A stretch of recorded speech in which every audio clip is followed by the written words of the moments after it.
the Greater Cambridge Partnership Board. We have a very antiquated sound system in this room, and we're planning to consider funding some improvements. So each of the mics should work, and you know it's working when the red button is on. If you could please switch off after you've had your say. There is a place when we have public questions in the front, but equally if people want to ask their questions from where they're seated, that's fine. But clearly if the chairs to our lefts want to speak and others, then please come forward to the mics. There are no fire alarms planned, and as you might know, there are 2 side accesses, and probably the front access will be shut at 5 o'clock. And there's water and toilet facilities off to the left there. So first of all, if I could just take apologies. We've got an apology from Phil Allen, who's going to be a little late. But apart from that, I think we're all present. Yeah. Okay. So any declarations of interest? Declarations can also be made at the appropriate time in the meeting, so I'll raise that also later. I have before me the minutes of the meeting in October. Are there any matters of accuracy or issues that aren't otherwise arising in this agenda? No. Okay, so I'll sign those in a few seconds. So then we come on to the first item. So we've got 14 questions in total, essentially for this item on Cambourne to Cambridge, and then also on the Histon Road scheme. So all of the questions will be answered, and the details of the questions have been published and are available. In terms of the amount of time, we've allocated 2 minutes to each questioner. We don't provide for supplementaries, but clearly what we're keen to do is ensure that the questions are answered. And so we'll be answering each of those. So 9 of the questions relate to the first item, and that's the Cambourne to Cambridge, and then 5 on Histon. And I'll make a list out who's here. I think one of the questions on Histon isn't here. And in addition, there are a number of councillors here who want to contribute to these items, and I'll call them. And broadly, we'll call public and then councillors. So before I move on to item 6, if I could welcome Tim Waterspoon, who's chair of the Assembly. Tim, you're welcome to make contributions to the items, but if you want to introduce your report, which is being published and shared, then we'll be grateful. Thanks. Yes, thank you, Chairman. Our meeting on the 15th of November took 3.5 hours. We had a very rich debate and deep level of engagement across all the items from Assembly members. On the Cambourne to Cambridge scheme, you'll hear a lot from residents of the affected area. And the Assembly also gave a lot of time to hear the concerns that had been expressed.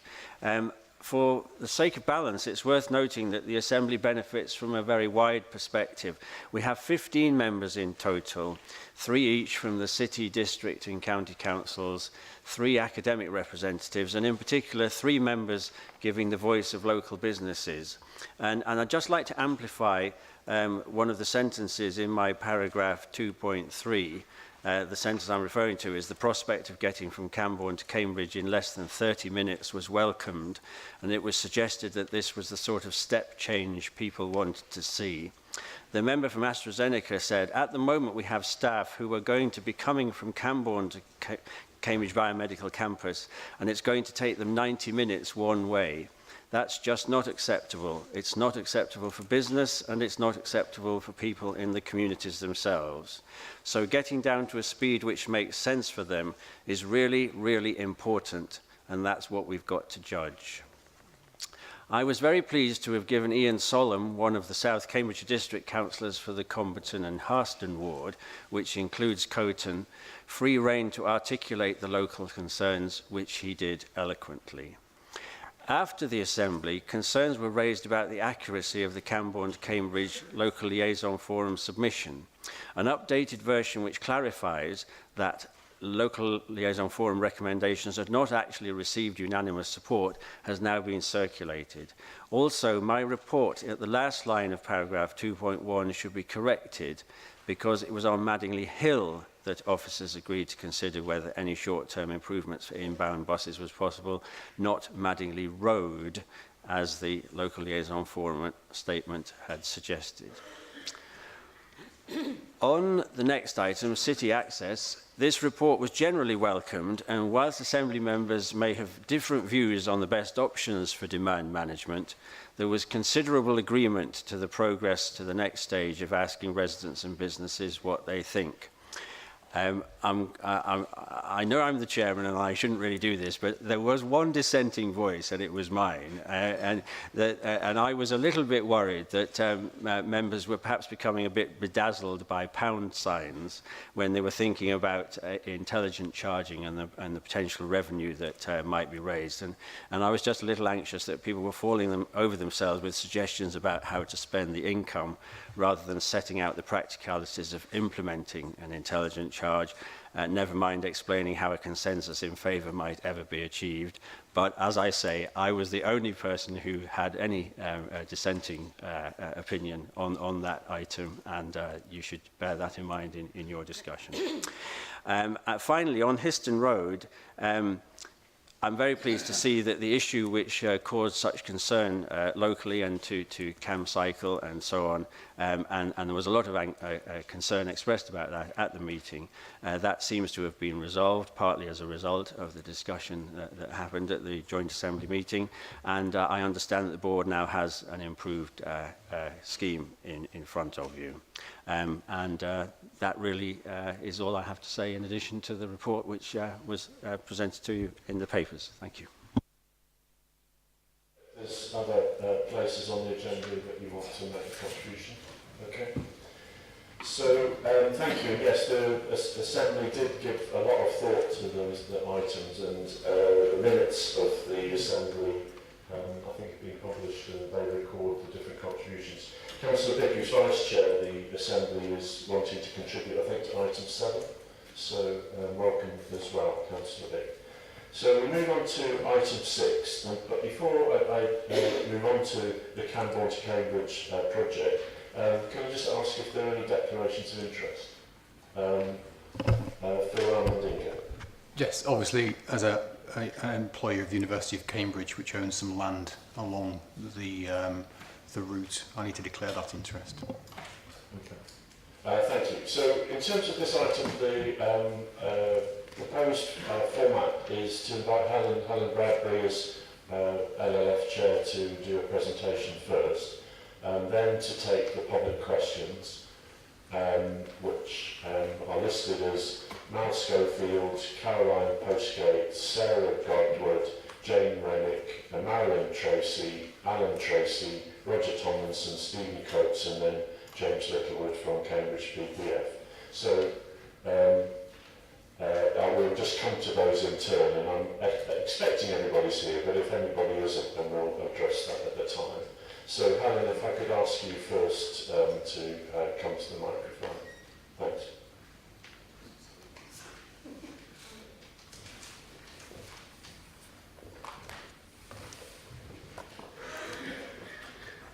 And Councillor for the ward, and then Councillor Allen. Vice Chair of the LF is why I'm just supporting. So, what do I do? Hello. Hello. Hi. Hello again. Actually, just before I start, I just want to clarify that idea that the LLF report was inaccurate. Actually, what we're concerned about here is the difference between a unanimous vote and an unopposed vote. So 17-2. I had said in the Joint Assembly meeting it was unanimous, but actually it was passed 17-4, 2 against. So, you know, I'm surprised it's such an issue, really. But anyway, I do clarify it in my report, and I'm very sorry for that. So a report from the local liaison forum. We met on the 14th of November, the evening before the 15th. It was very well attended as ever, with 19 elected representatives and 3 environmental charities. But before reporting on the latest meeting, I just want to give some important context to the recommendations in these papers. For almost 3 years now, the LLF has consistently raised serious concerns and requested more information about the off-road route you seem set to endorse today. There's been 3 main reasons for that. Firstly, that the transport benefits have never made sense to people and basic information is still missing. So connectivity beyond Grange Road has never been explained. Journey times to key employment sites is still missing. The BCR is very poor. The wider economic benefits seem illogically high and have never been explained. And the modal shift prediction is poor. Secondly, we have raised concerns that the environmental damage caused by this route has been consistently downplayed. And thirdly, that the consultant's reports contain inaccuracies, selective use of data, and seem biased. So the LLF's technical group has issued 5 pages of outstanding questions this week, which I think you've all received. Questions I've repeatedly sat here and asked for the last almost 3 years, but have never received adequate responses to. And despite all those unanswered questions, these papers repeat exactly the same assertions and inaccuracies as far as we're concerned. And the route is being brought forward for endorsement today, despite all of that. Not only that, but the community's on-road option has vanished without trace. There's now no other CAM-compliant alternative on the table. The opinions expressed by 2,000 plus local people in the recent public consultation seem to have been ignored. And the chosen alignment within the route is regarded both by the LLF and most local communities as the most damaging of all. And I have to report that the latest LLF meeting expressed what I would describe as a crisis of confidence in the evidence base of this scheme, in the impartiality of consultants' reports, and in the manner in which the views of local representatives have been ignored. And all that's been going on for 3 years. And so I just want to start with the question, how can this be the right thing to do, to press ahead with endorsement on this basis? So, I'm now going to talk about the latest meeting on the 14th of November. So, going on to public engagement, what does the GCP consider the value of public engagement when it appears to have no effect whatsoever? My second point is the preferred route and CAM. So, Resolution 1, which was passed unanimously, is that the LLF recommends that no decision be taken on a preferred route until greater clarity on CAM is provided, the proposed network, connectivity and funding. As it currently stands, this offline bus road, with its poor connectivity to the Cambridge Biomedical Campus, Science Park and City Centre, its poor transport benefits and low BCR does not stand up to scrutiny. That was passed unanimously. So there was support in principle for tunnels, the idea of tunnels, but there was concern about their deliverability and funding. And the LLF believes there needs to be a greater degree of certainty about CAM before this route can be endorsed. Thirdly, ongoing concerns about the preferred route. First, it does not effectively serve commuters from Cambourne and Bourne. And the spokesperson for the coalition of 23 parish councils west of Cambridge told us that that coalition has undertaken extensive surveys on where people work. They show that only a very small proportion of commuters can benefit from the scheme. So we ask, what will GCP do for the large majority who cannot benefit? Because this route does not take people where they want to go. Poor connectivity. We still don't know how people will get from the city to the city centre from Grange Road. Is it, which seems to be the plan, by squashing dozens of buses down the historic Silver Street? We also do not know how buses will connect to the biomedical campus. Is that by doubling back up Madingley Road and taking the M11?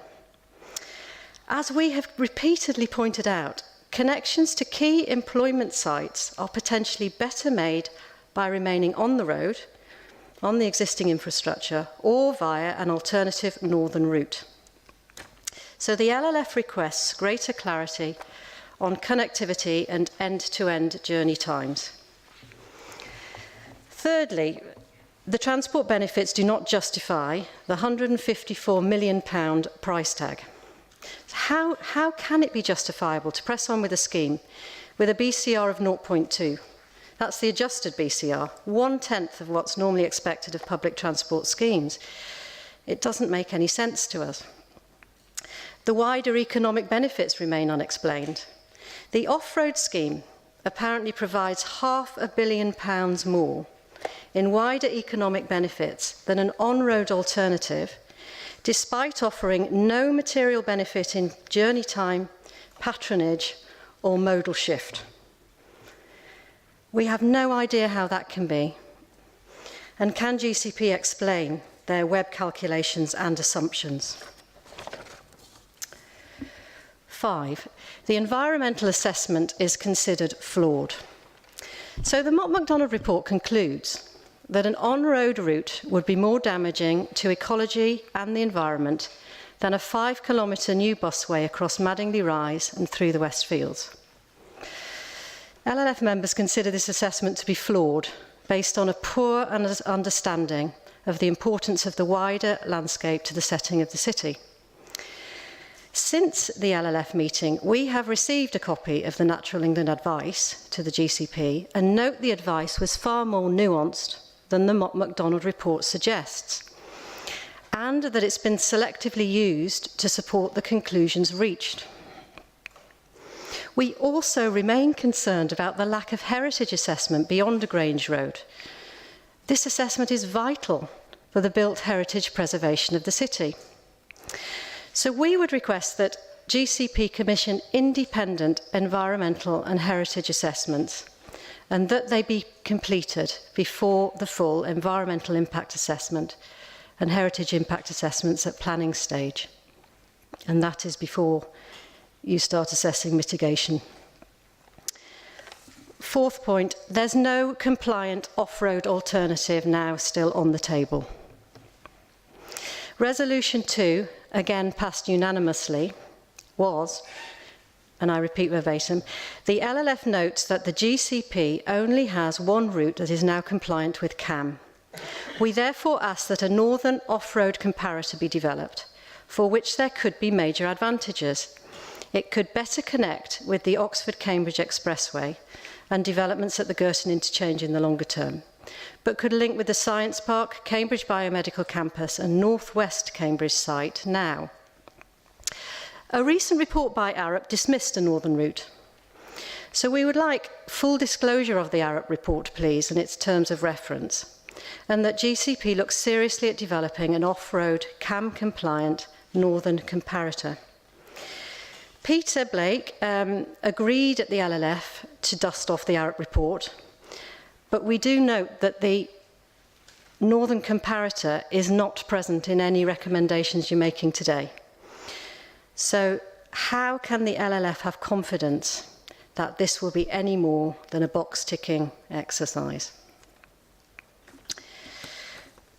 2 more. A quick win on existing infrastructure. So Resolution 3, passed by majority with 2 abstentions, was that given the likely timescale involved in building any off-road Cambourne to Cambridge scheme, not least because of the new CAM compliancy brief, the LLF recommends that an inbound bus lane be designed on Madingley Road now. This will provide significant public transport benefit to residents west of Cambridge and can be undertaken with immediate effect. So an inbound bus lane as far as the West Cambridge site and optimised signalling beyond would provide commuters with tangible benefits now and the LLF requests that this be investigated. Finally, independent advisors. The LLF meeting discussed at length what was perceived as a breakdown in trust now between the GCP and the local community, given the manner in which these latest plans were summarily imposed on us. The perceived bias and selective use of data employed resulted in the latest reports being greeted with derision, and it's not a healthy state of affairs. So the LLF request that GCP appoint a panel of independent experts to assess the economic, environmental and transport implications of the scheme in order to restore public faith in the impartiality of the conclusions reached. That's it. Thank you very much. Thank you, Helen. So I then move on to the public questions. So the first public question is from Mal Schofield, and we'll be answering the questions before we start opening up the item. And I will be asking Peter Blake to start the answering of those questions along with responses to councillors. So Mal Schofield.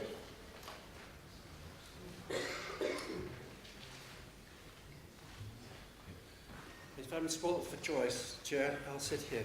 Yeah, well, you know this chamber, so you can choose whichever semi-automatic or semi-working microphone you want. Thank you.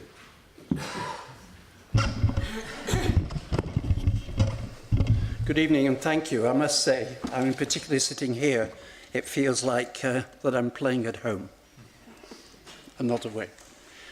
I just want to make 3 points and then ask my questions. It'll be less than 3 minutes.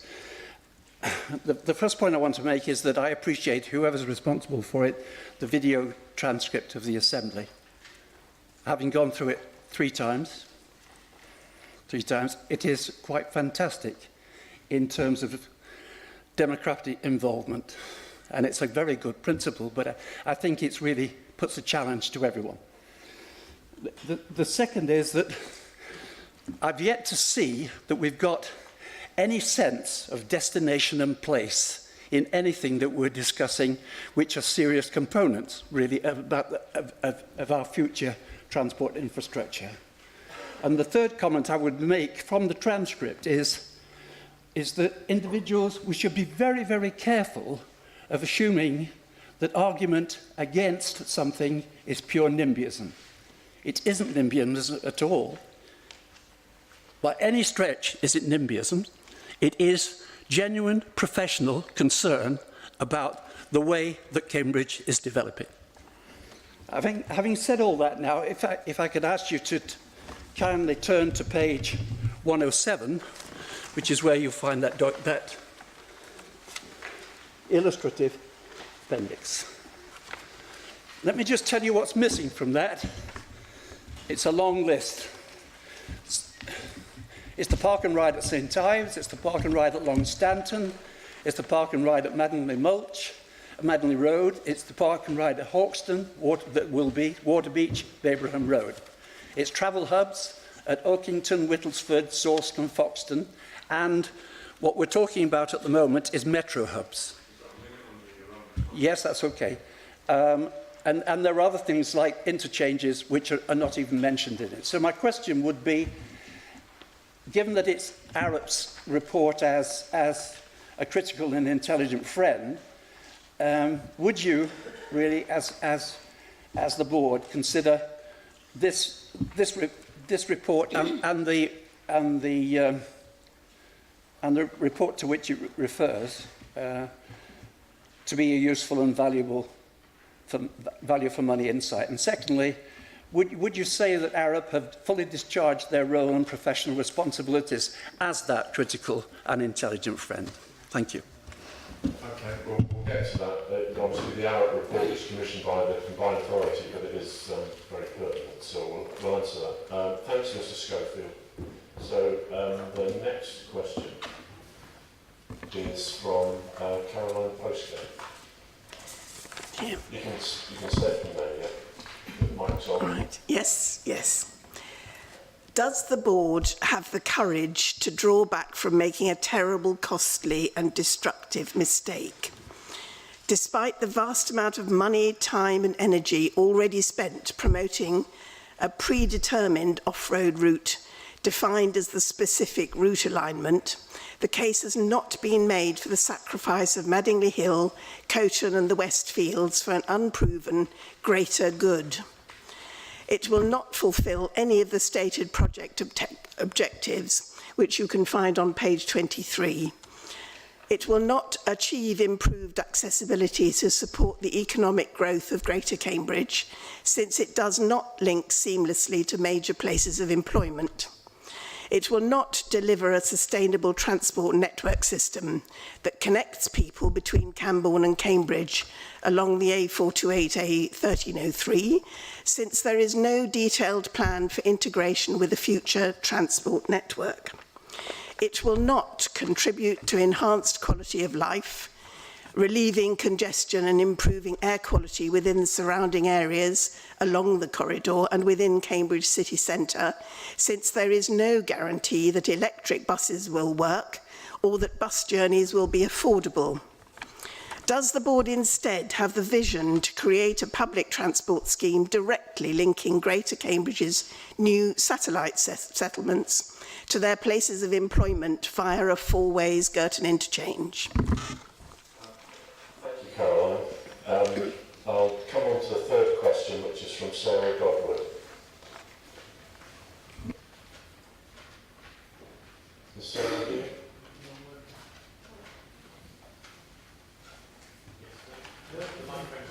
That one's not working. We'll just test one nearby. If not, if Sarah, you could come to the one at the front, or that one's clearly working. Hi, I think this one's working. So. The Mott MacDonald report says that the proposed route is no nearer to properties than the existing bus route, which is factually incorrect. But it is anyway disingenuous to compare the impact of a slow-moving bus entering the village with a bus at high speed 9 times an hour. My young daughter wanted to come along today with her school friends, but I've dissuaded her because I thought it would add to her distress. She's asked me to ask you why you're proposing a route so close to her bedroom that she'll be able to touch the fence from her window. She's worried about the noise and the safety of buses travelling at high speed so close to her bedroom, and wants to know if this is something you would be happy to inflict on your own children or on other children you care about. The public has lost its trust in the GCP because of the reputed gross misrepresentation of factual information, which includes a claim in a presentation last week that the off-road route is less detrimental to residential properties than the on-road route. Why is the negative impact of potential routes on businesses included in the report and not the negative impact on residents? Thank you. So thank you for that question, Sarah. And then the fourth is from Jane Renwick.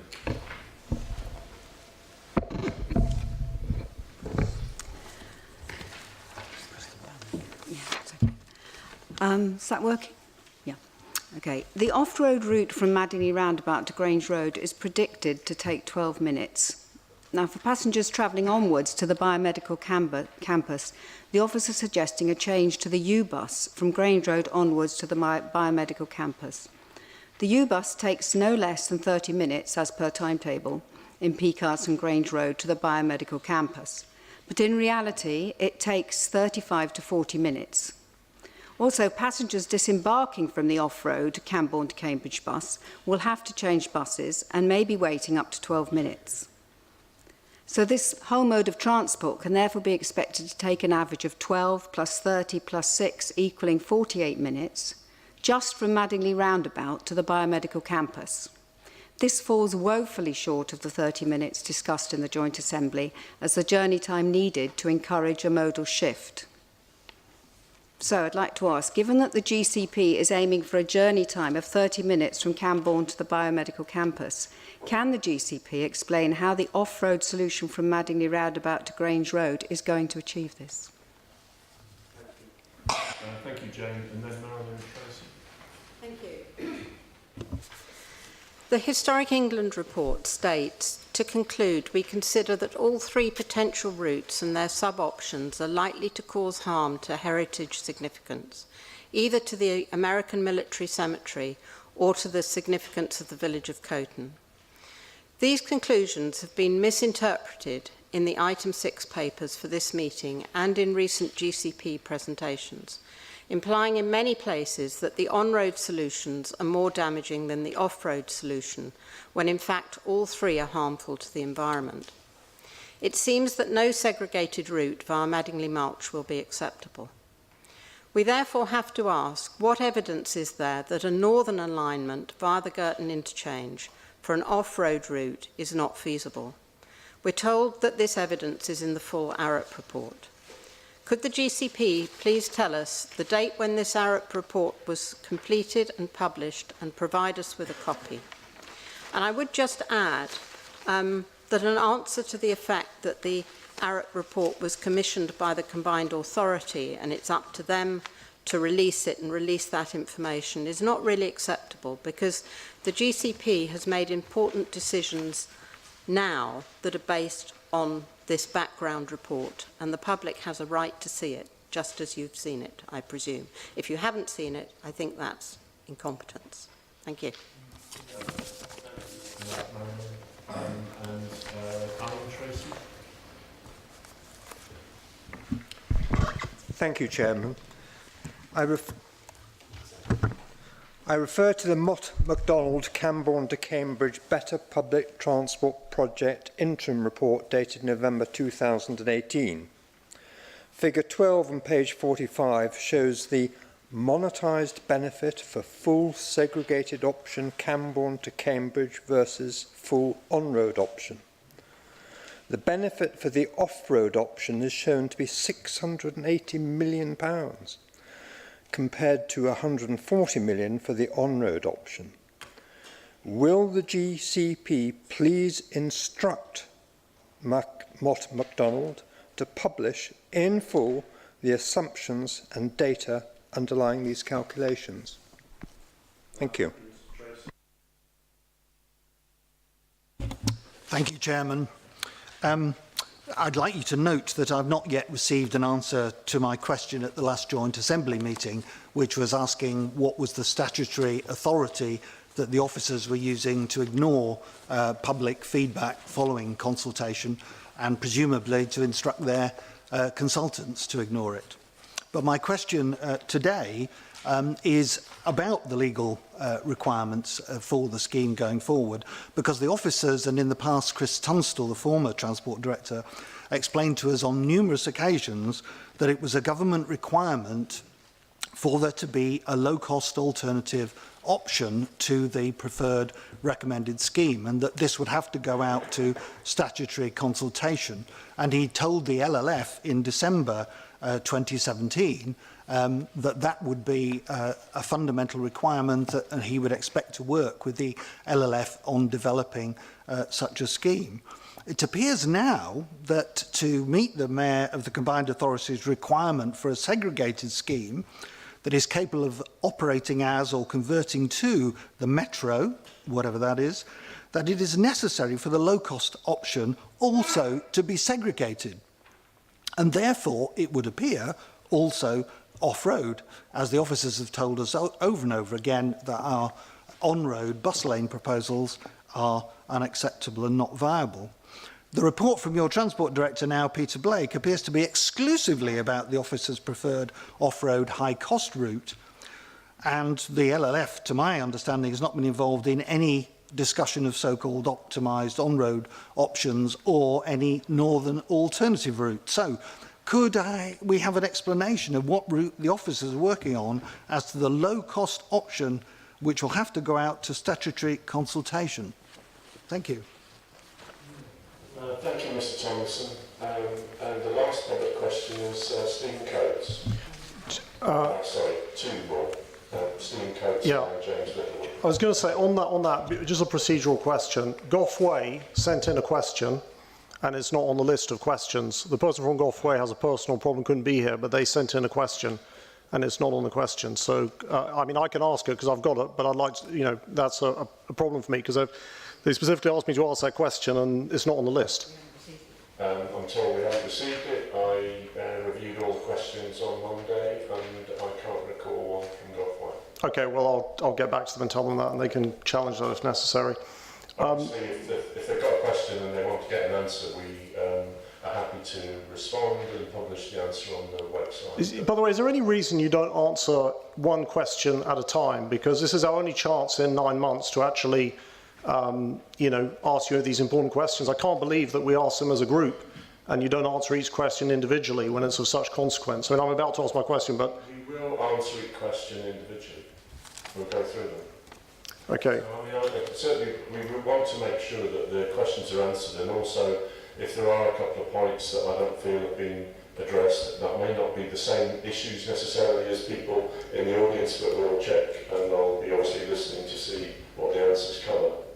Okay, so why has the GCP chosen a route through the Westfields when there were better alternatives that did not harm this very sensitive area of Greenbelt, when the main route is aligned through the West Cambridge site, when James Palmer's metro scheme will involve a tunnel from the West Cambridge site which will make this route redundant, when both the High Court in 2008 and LDA Design only last year said that this specific area is critical for the Greenbelt, singling out actually the area near the rugby club as you come into town, when this route does not, as has been claimed by you, go around the Westfields, but will in fact cause significant damage to, you know, the most important and sensitive sections, and particularly to the Binbrook. And then finally, and this was actually one of the things that Goffway asked me to raise, or was in their question, there's been a huge flooding problem in Goffway. There are 140 houses there. People are getting flooded right now. If you build this route, and I met, for example, Clare Hall, and they said the same thing. I met the college team the other day. If you build this route and then Goffway gets flooded constantly, it will be a catastrophe. So those are really the questions that I have. Thank you, Mr. Coates. James Littlewood. Hi, Chair. I've got two questions, both of which I think have already been asked to a degree, so I will paraphrase a little bit. Just to say that following the LLF, there was a recommendation, as Helen's suggested, to establish an expert panel that's independent from the community, from politicians and from officers, in order to restore some trust in the system, which certainly seems to have broken down at the moment between the community and the officers and their consultants. It would just give the community some faith that what they're being told is correct, and then obviously if it's not correct, you as politicians could act upon that. The panel might only consist of 2 to 3 people covering the disciplines of transport economy, transport planning and environment and heritage. They need only review the evidence and reports produced by officers and their consultants. In other words, they don't need to be at meetings such as this and get involved in debates, although I think that might be helpful. So my question is, will the Executive Board consider establishing an independent panel to provide some scrutiny for this scheme? My second question, which I think Marilyn really to a degree has already raised the issue that came from Historic England and also Natural England's response about the importance of the landscape area here, that in any scheme would be damaging. We requested to see the evidence showing why the Girton interchange or northern option had been ruled out, and we're still waiting to see this. So please, will the GCP board keep the option of this alternative on the table at this stage in order to avoid harm to one of Cambridge's most important landscape areas? Thank you. Thanks, Mr. Littlewood. Rather than sort of run into further contributions, and given that there have been 7 questions, so I'm going to ask Mr. Blake to respond, including on behalf of the board, to the questions that have been asked. And I would be expecting a number of the issues to be raised, obviously, to be followed up in the debate and asked further points by members of the board and also debated. So, Mr. Blake, if you could answer questions in the order that were asked.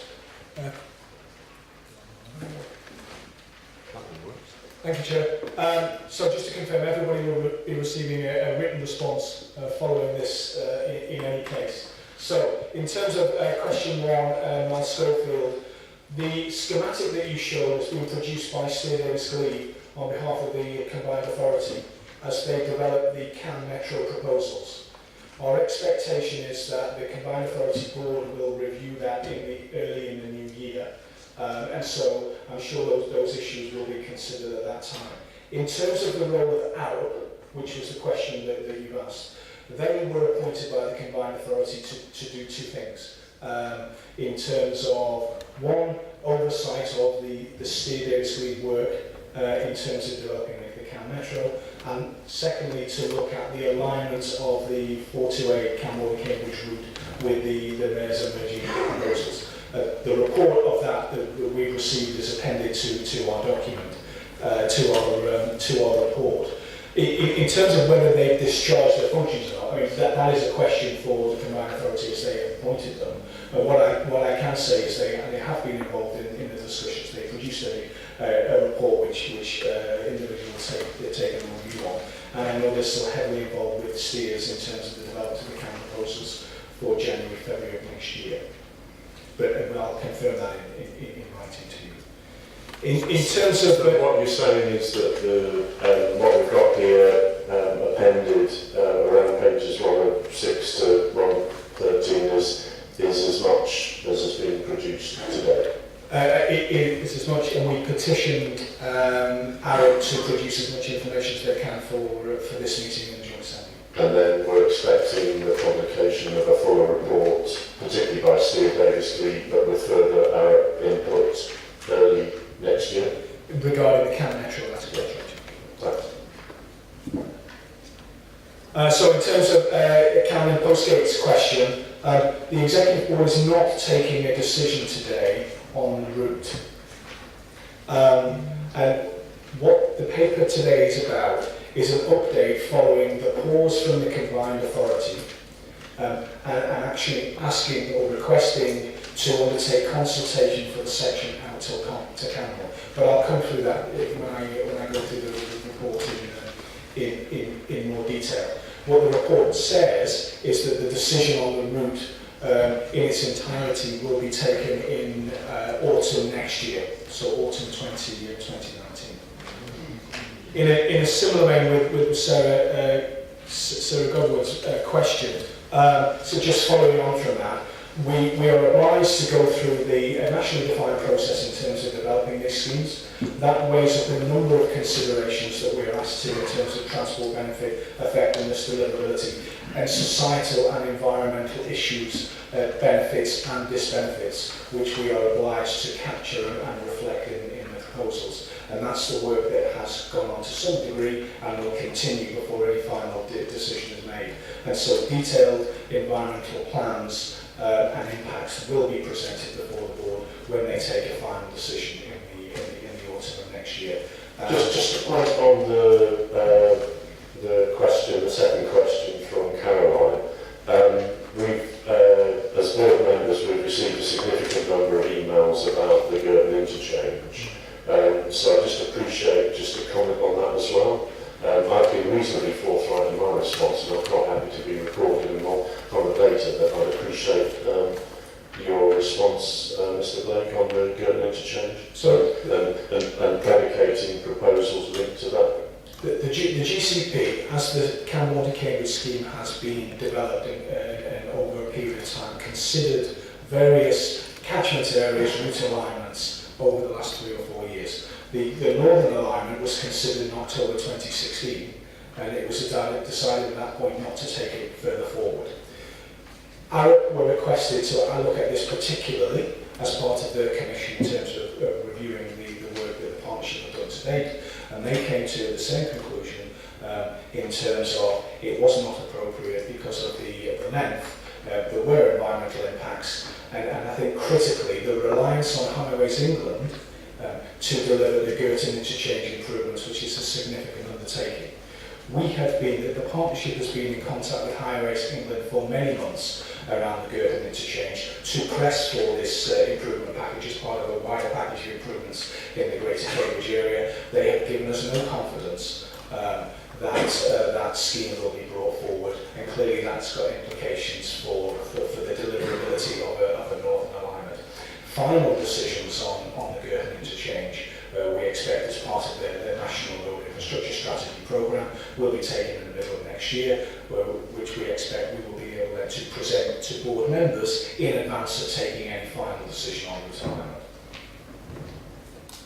Thank you. So if we then move on to the answer to the fourth, is it Jane Renwick's question? Oh, sorry. So there is significant unreliability of the Manning Hill section for all traffic, but particularly for public transport services, and priority is clearly required. The infrastructure programme of which Cambourne to Cambridge is part of sits within the wider integrated network that we are seeking to produce. And later on the agenda we have a report around city access that outlines how we might take forward proposals to deliver significantly enhanced public transport and bus services along all of the corridors, including Cambourne to Cambridge, and how the infrastructure would support delivery of that, which would sit together as part of an integrated programme. And I think they need to be considered together to deal with the sort of issues that Greater Cambridge are facing. And that very much links with the journey time aspiration of 30 minutes from Cambourne to the biomedical campus. In terms of, Marilyn's question around,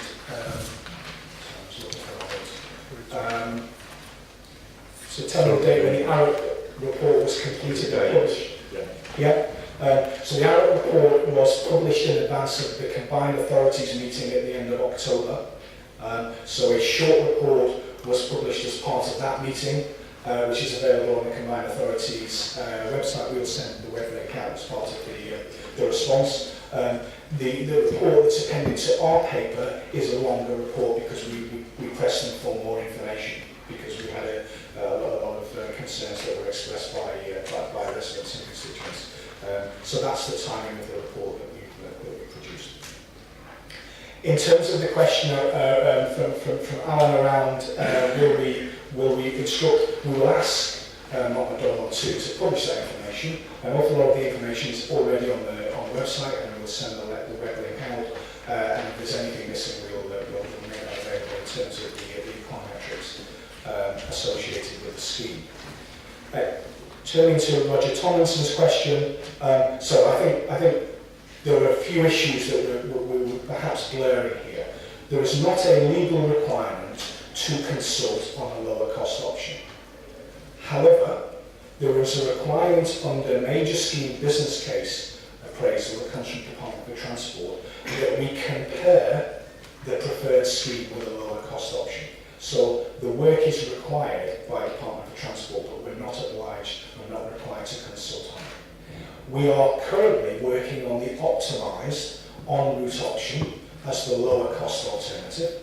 That was the conversations that we had with the technical group, the Liaison Forum technical group at the start of this year. And we are happy to continue those conversations with the technical group as we continue to develop that lower cost alternative, which is the optimised en route scheme. Mr. Coates? In terms of Stephen Coates' questions, so I repeat, we are not asking the board, my recommendation is not asking the board to take a decision today on the route, and I'll cover that when I go through the presentation. There is clearly a national approach that we need to take in terms of developing these schemes. As I mentioned previously, that covers a whole host of assessment criteria in terms of transport benefits, societal and environmental disbenefits, and we will need to show what the environmental impact, mitigations or otherwise are as part of any final decision. That work is ongoing and will be presented to the board before they take the final decision. I think with respect, you didn't answer the question at all in any respect, though. You said absolutely, you didn't answer one of my questions. So I'm sharing this meeting, Mr. Coates. I will leave the meeting because your answers are a disgrace. It is a total disgrace to not answer people's questions, and it makes a mockery of the process. You missed what I'm going to say, but that's your choice. So there were a couple of points in Mr. Coates' questions. In terms of, obviously, there are points about the nature of that area of Greenbelt and also the issues of flood risk. And I just wondered if you could at least give some points, Mr.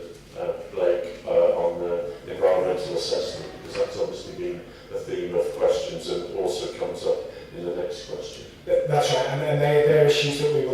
reflect as part of any final decision. So we have undertaken preliminary flood risk. We are currently satisfied that flood risk can be dealt with, but clearly that will need to be presented and demonstrated to decision makers before they take the decision. The green belt is a consideration that comes up in a lot of discussions. I think the 2008 court case related to development and not to transport infrastructure, and in terms of green belt and green belt criteria, they are slightly different drivers that the planning inspectors and that the courts are obliged to consider. So we're cognizant of those issues, Chair. And then I think there's a few points that we'll add in the written answer, because there's some technical points about flood risk assessment and the methods and who gets involved in that, along with some of the other points about environmental assessment on the specific route alignment later. Yeah. Mr. Littlewood. So in terms of James's question one, the scrutiny function of the partnership is fulfilled by the Joint Assembly. And I think that we need to continue to ensure that information is provided that meets the requirements of scrutiny, using independent consultants who sign to say that they've undertaken the necessary assessments in accordance with department criteria. That information needs to be provided and will continue to be so. You're also, I think, committed to having a meeting with Mr. Littlewood about the process. I think that was a sort of separate conversation that James and I suppose in terms of expanding that a little bit to general meetings and going back to Helen's comment on the comments from the Liaison Forum. Helen and I have met subsequent to the Liaison Forum in the Joint Assembly. We've agreed that there would be value in terms of the technical group continuing to meet over the next few months as further information comes into the public domain, as well as continuing the optimised work, optimised on-road options to make sure that information is freely available. And that should the board be minded to consider a consultation on the section out to Cambourne, once that consultation has been concluded, we would meet with the Liaison Forum well in advance of any final decision that will be taken on the route alignment. So hopefully that just brings it. So that's the option of this alternative on the table. So could you just say a bit more about what, should the board take the decision in favour of an off-road decision, what the position would be of the comparison between the on-road optimised proposal and options at the future stage? So the low-cost comparison needs to be presented at the same time. And so what needs to be demonstrated is what are the costs, what are the benefits, what are the implications of the preferred option as we arrive at it at that point when the evidence suggests, and the low-cost option, which is what I've said today, will be the optimised on route. That information will then be placed in front of decision makers. Ultimately, as we take forward this scheme, if the scheme goes forward and gets delivered, then planning powers are required, and a planning inspector will then, coming back to James's question in terms of scrutiny, a planning inspector appointed by the Secretary of State will then go through all of the available information, all of the technical, environmental benefits assessment to say whether or not this scheme should be granted planning permission. So I think there are a number of steps in this process with a number of elements of scrutiny. So the on-road optimised scheme doesn't go off the table at all? It will need the low-cost alternative, which will be the on-road optimised scheme, will need to be considered by decision makers as part of that final decision. Okay. Just conscious I want to miss James' second question. So in terms of Girton, I touched on some of that earlier on.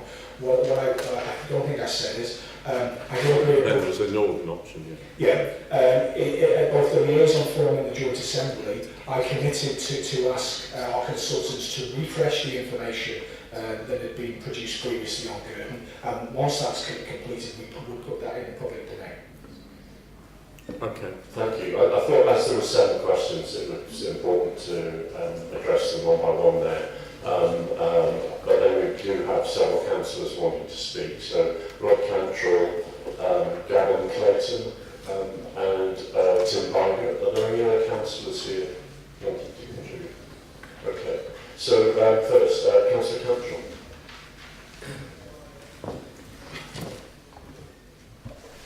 Thank you, Chair. The GCP created the LLF structure to enable residents and elected representatives to have a direct input in the detailed development and delivery of its transport projects. And over the last 2 years, the members of the Cambourne to Cambridge LLF have looked to work with the GCP in a constructive way to deliver a solution that is both acceptable to the city and the broader Greater Cambridge area, but also the communities along the route. The recommendation before the board, in my view, completely ignores the extensive and detailed input provided by the LLF and looks to drive forward a proposed option that does not have the support of the community on a broader basis and therefore is a material democratic deficit to the process.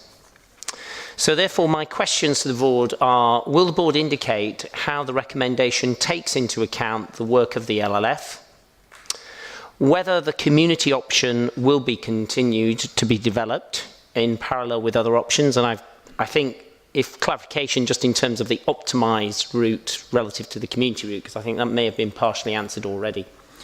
And then finally, what role the LLF will play in the development of the proposals before us going forward, given the apparent democratic deficit that has arisen in the current recommendation. So, for example, will there be detailed responses back to the next LLF in relation to the questions and issues raised by the chair of the LLF that came out of the previous meeting? Thank you, Chair. Next, if I could ask Councillor Clayton. Here. Hello.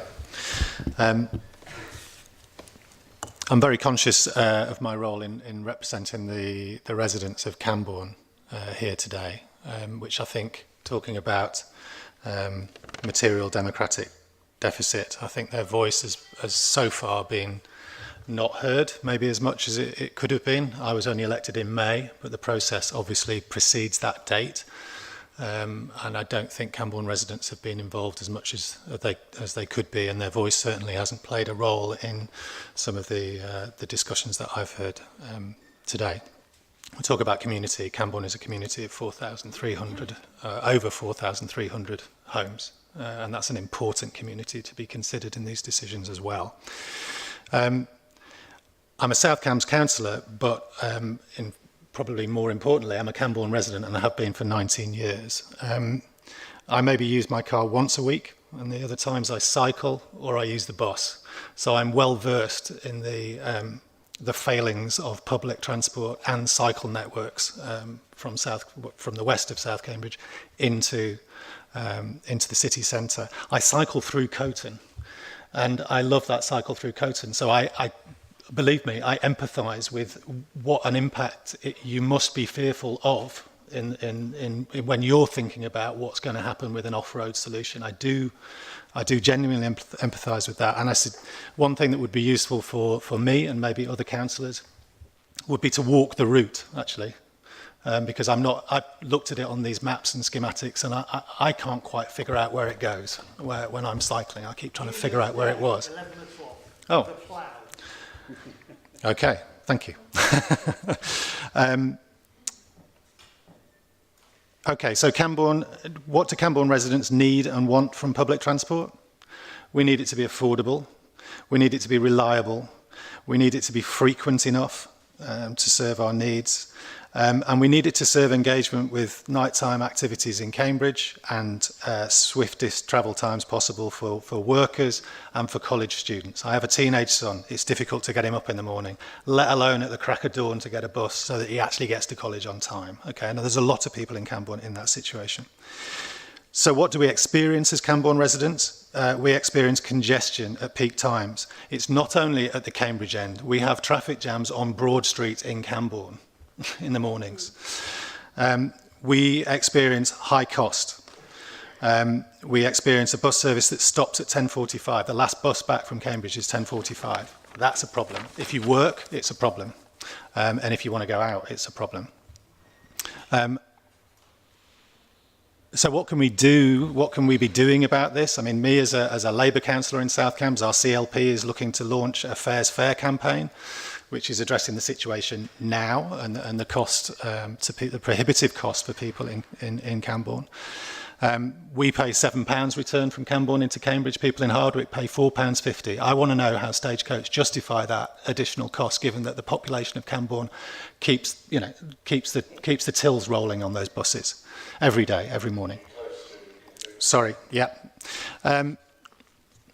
So the off-road solution addresses congestion, but not in the immediate short term. So some sort of interim measure is needed now. You know, what I want to hear coming out of today is that there's some sort of interim measure that's going to happen soon to address those issues. Welfare of residents is affected by being stuck in traffic jams. As somebody who commuted to Milton Keynes for 4 years before the dual carriageway, believe me, it affects your mental health and anxiety levels. So just to try and wrap up quickly,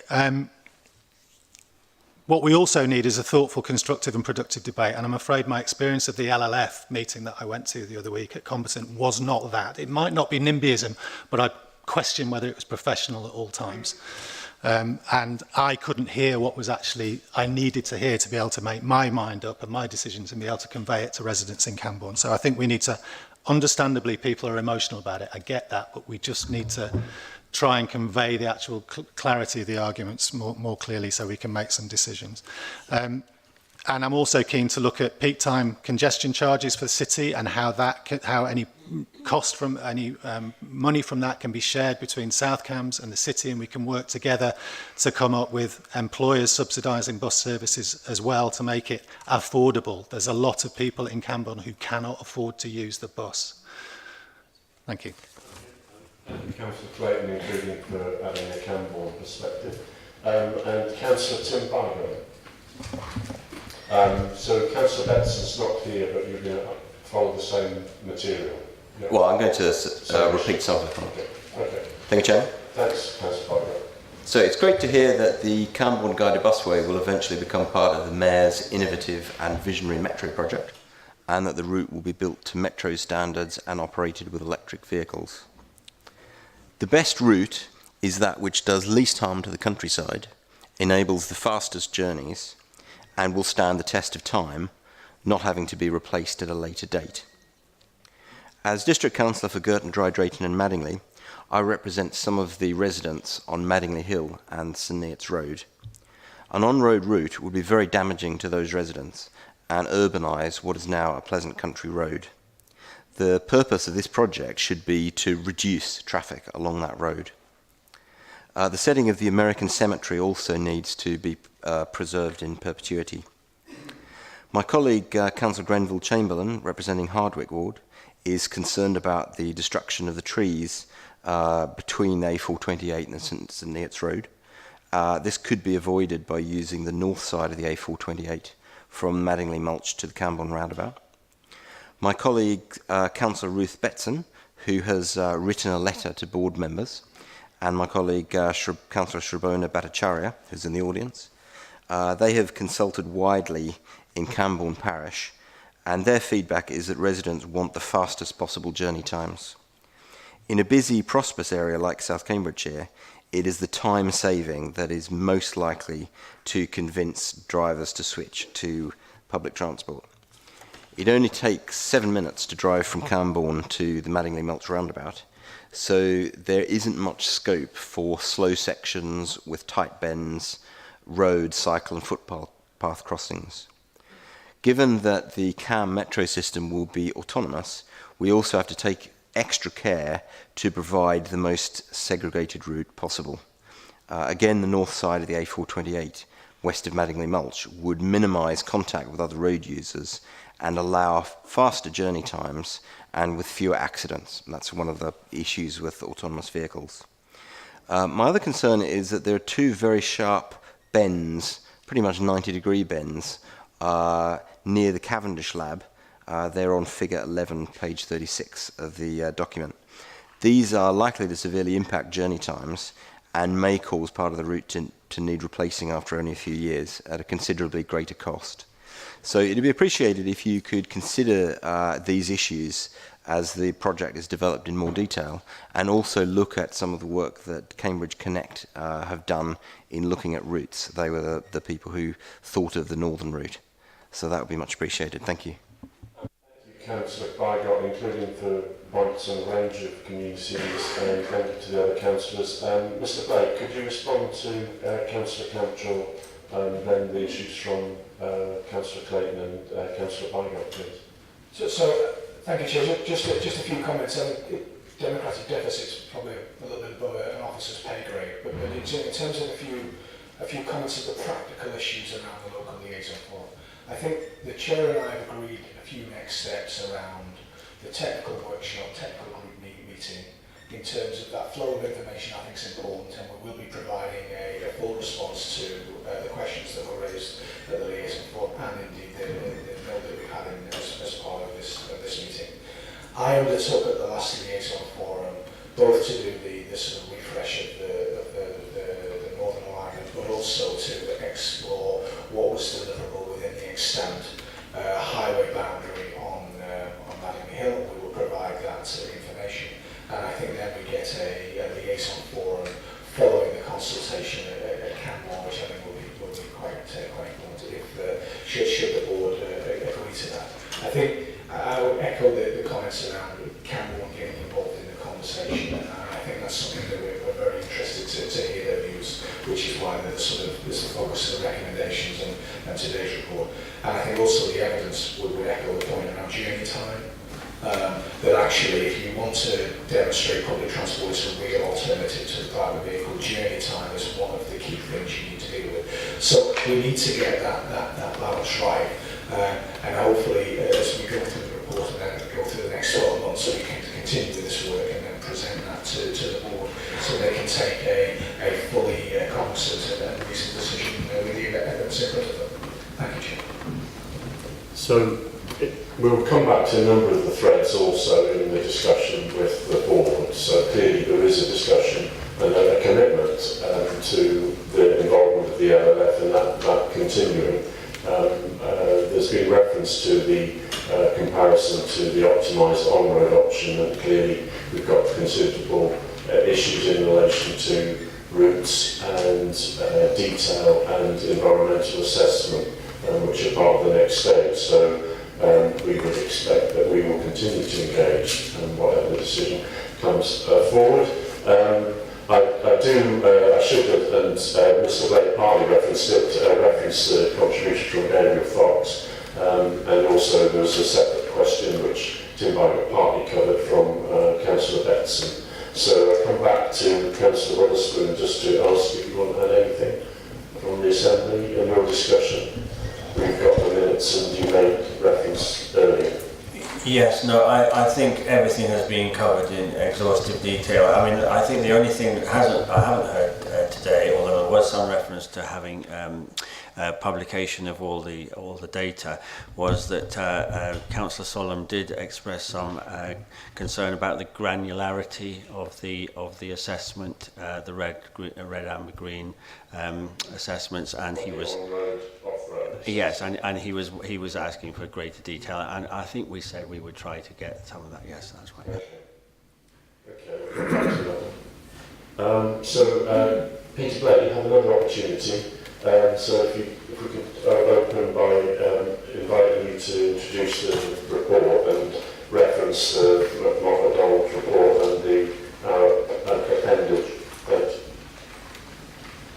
Thank you, Chair. Okay, so this is an extensive report, and I just want to try and bring some flavour to it. But at the outset, I want to focus on the recommendations, because I think it's important that we're clear what it is that we're asking, and I'm asking the board to consider.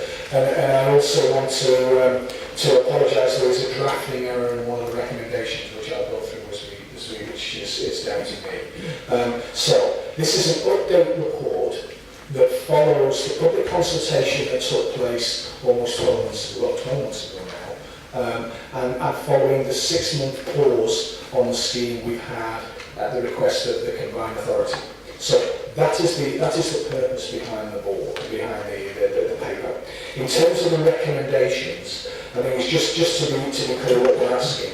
So if we look to paragraph 2.1, recommendation A, to consider the outcome of the public consultation, to be cognizant of that. My drafting error is on point 2, so the first word endorsed should have been receive. So receive the key conclusions of the interim report, which are outlined through the rest of the report and the appendix. And so that B1, agree that phase 1, 2 and park and ride location continue to be developed, as we discussed previously, with an anticipated decision before the board in the autumn of next year. B2, to note the recommended off-road route, best meets strategic and policy objectives. And 3, to agree to develop proposals for phase 2 between Cambourne and Marilyn roundabout, including public consultation.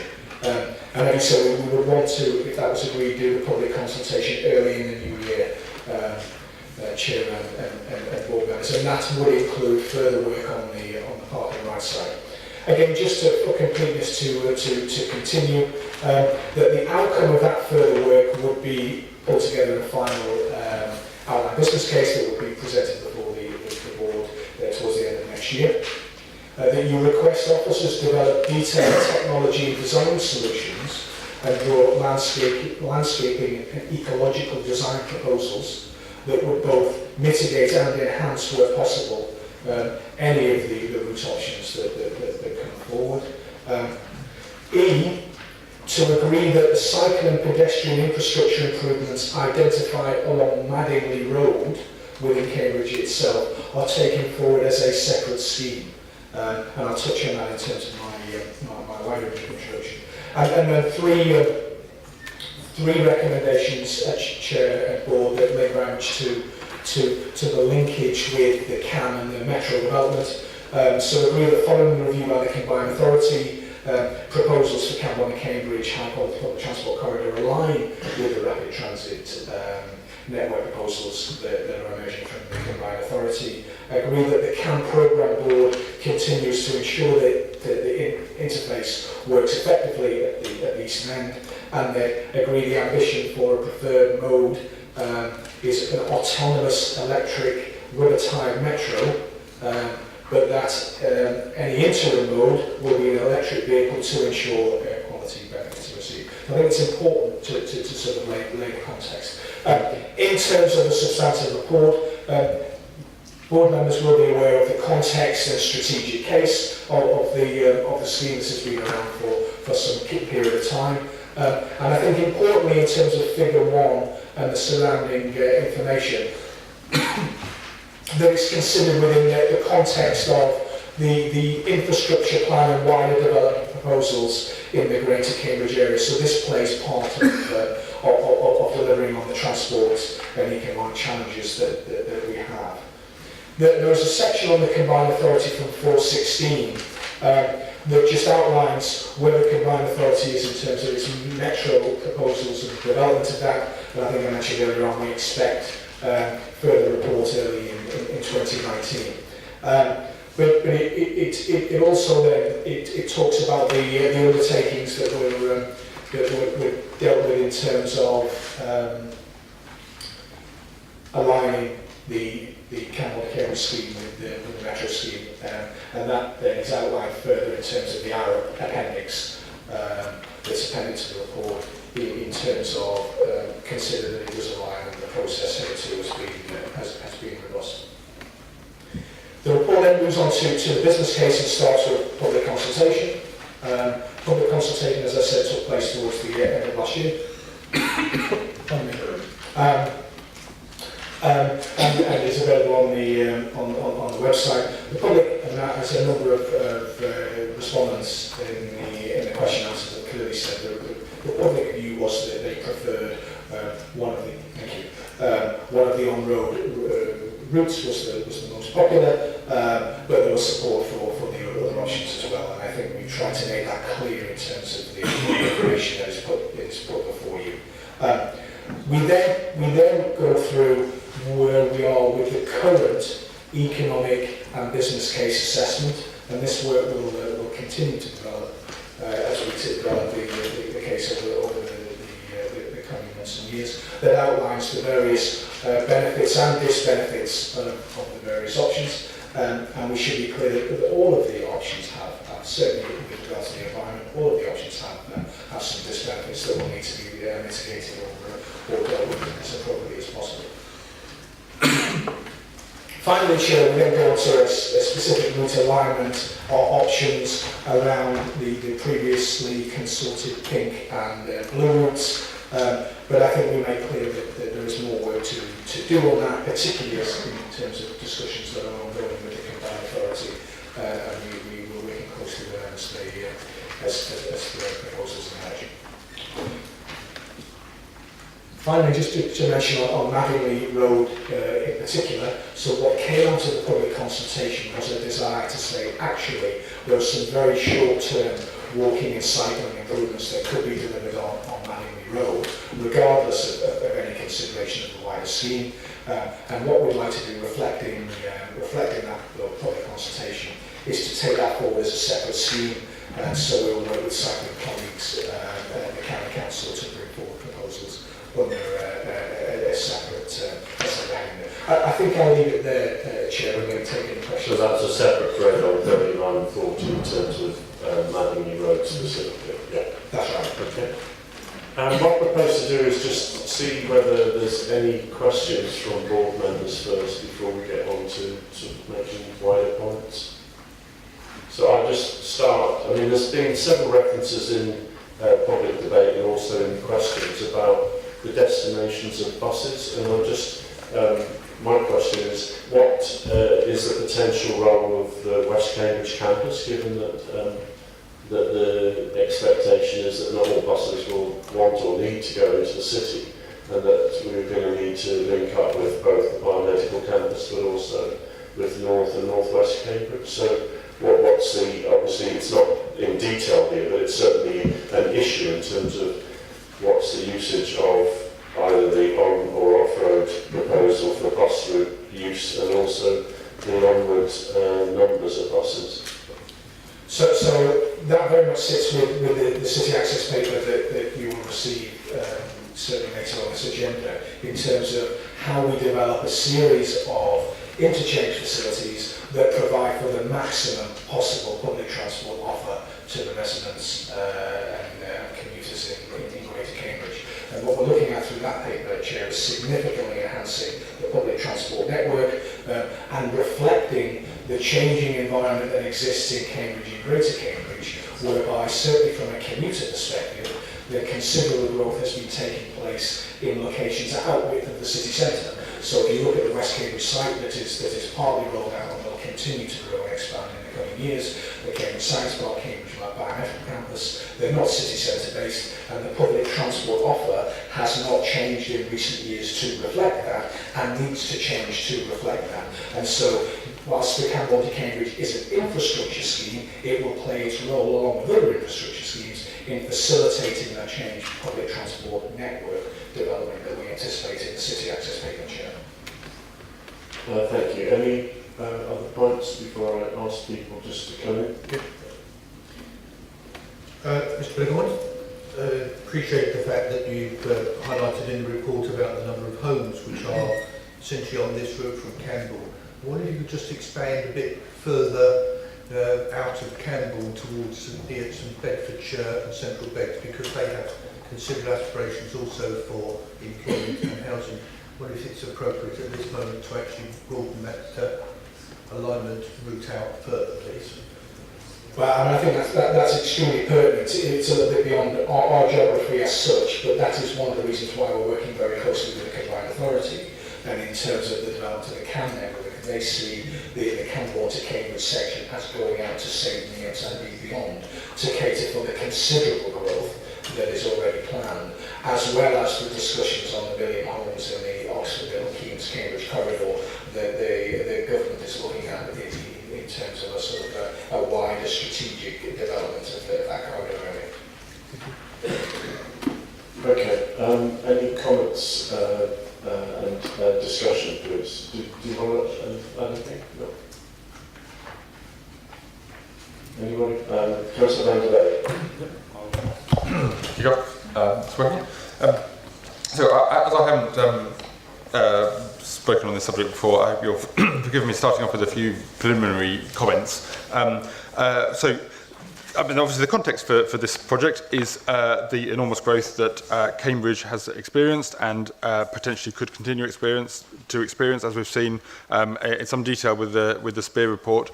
And we have the choice about whether to support that growth or whether to somehow try and not support it or even constrain it. There is an ongoing discussion about that comes up now and then, and I think underlies some of the discussion here on this. But it is important to recognise that the growth that we have in Cambridge is of national importance, and in particular at this point of uncertainty in our country's future, I think it would be inexcusable and negligent to damage it while we wonder about which direction the whole country is going. Any acknowledgement of this growth and the particular kind of growth that we're having, we have received hundreds of millions of pounds from the government to sort out these problems that the growth has brought about and to enable its continuation. So what we're discussing here is how to support that growth, how to enable that growth, and how to do it without damaging the things that make Greater Cambridge so attractive to the sorts of businesses that we have here and that we will continue to attract. This challenge has been made more complicated by the development strategy that in particular South Cambridgeshire has evolved over the last few decades, with new settlements being built outside the green belt, well away from the employment centres. It's just it's a underlying problem that is worth repeating now and then. So we need to work out a way of getting people quickly in an attractive time from these the places where people live and that we are continuing to build to the places where people work in centre of Cambridge or around the edges.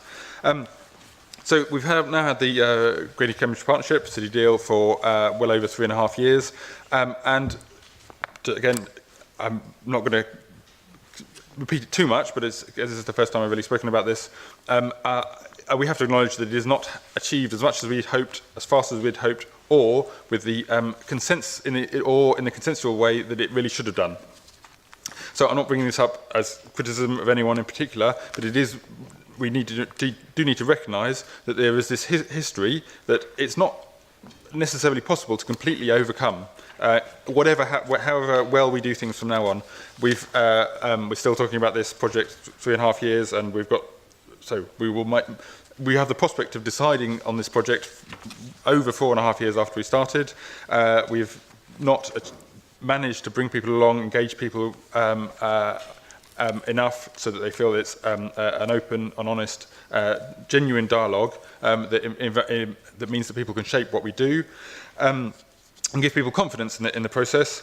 And I think we've also, going back a little bit, missed an opportunity to do the careful reflection about what we're doing early on in the life of the city deal that would have given us a wider strategy for movement and connectivity, which the absence of which is reflected in several of the questions we heard earlier on.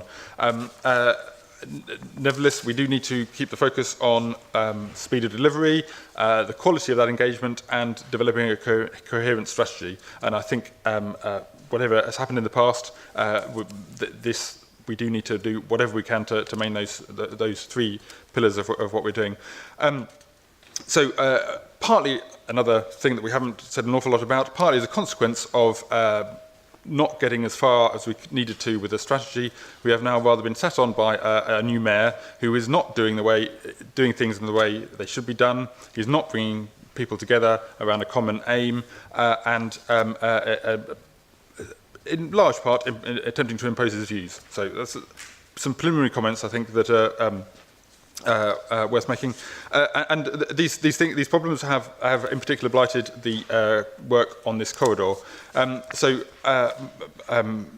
My position now, I come at it from a particular political position, but I think at this point I'm not convinced from what we've had that this scheme, or any of the options, to be honest, will do what we need it to do. So we don't have the confidence that any of them will do that.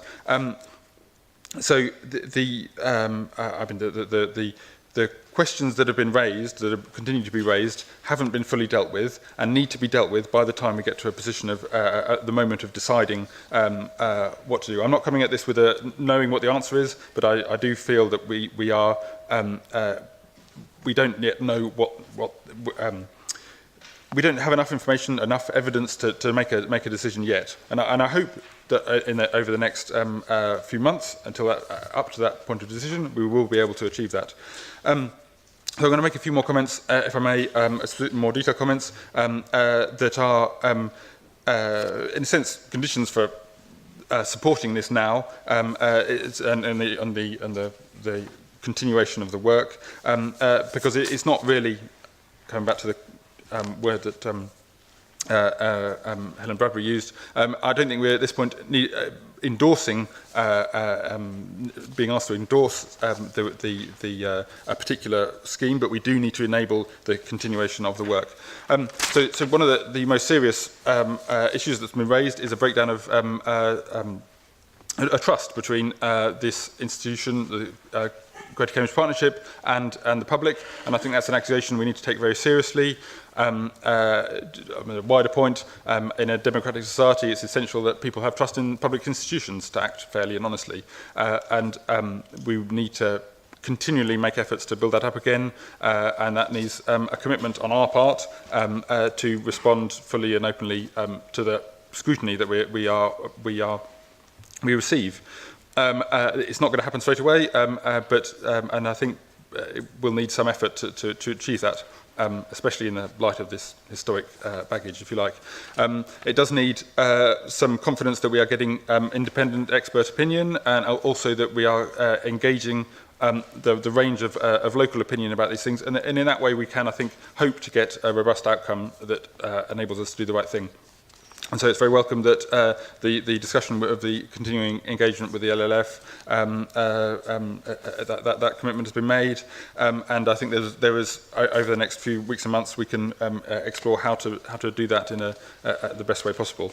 And part of that process is looking at some of the details about the environment, the impact of the environment, which I think is again it's the concerns that are being raised need addressing fully. They are genuine concerns, and through this work with stakeholders and GCP, I think we can get a clearer understanding of that. Similarly, with the landscape and heritage issues, on the business case and the policy background. Again, speaking from South Cam's point of view. Getting a good route that does the job is essential for our local plan, and doing the job means enabling people giving people a public transport option from Bourne Airfield, the new development, and Cambourne into Cambridge and to the various employment sites in Cambridge. And we need to be absolutely certain that the solution we come up with does that, provides the modal shift, as in enables people to use public transport, makes public transport more attractive, and promotes active travel. I mean, one of my concerns always has been with an off-road scheme is that it effectively is creating extra road space for cars by taking public transport out, and I think that's when we're working out this balance, and as we will be looking at more in the next paper, this balance between the attractiveness of cars versus public transport, I think, is essential. Yes, so and the ongoing engagement on these issues is crucial. Likewise, with the business case for this, the value for money aspect,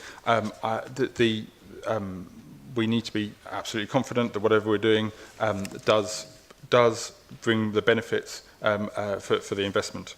And again, I coming back to the more detailed aspects of the scheme, I'm very pleased that we are going to be able to continue talking about some of these details, both the precise alignments and some of the, what do you call it, mitigation enhancement of the environment, because I think it's essential that any scheme of this nature provides more than it takes away, the damage it does. One sort of final aspect of the work that we need to do to convince ourselves this is the right scheme. Is this what happens after you get to the end of the busway? There's a little bit of work on this in the report, and we've discussed it a little bit already, but we need by the end of this process, need to have a really robust idea about how you get from the places where people live to the employment sites, north and south, and how quickly we will be able to do it, and therefore how attractive it is. We are definitely not there yet, and again, the comments so far reflect that. I'm very happy that we are looking more at the work that's been done previously on the northern route, and looking at the some interim measures. I don't think it is a thing to have here in the decision making. We're deciding on the next stages of the specific project, but I think that's a crucial part of the context of the work we're doing.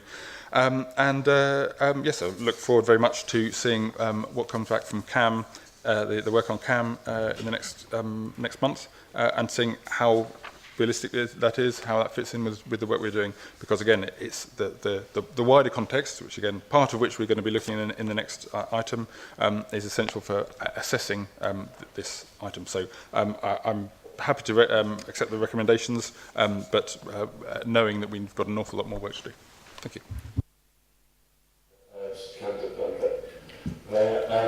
Next.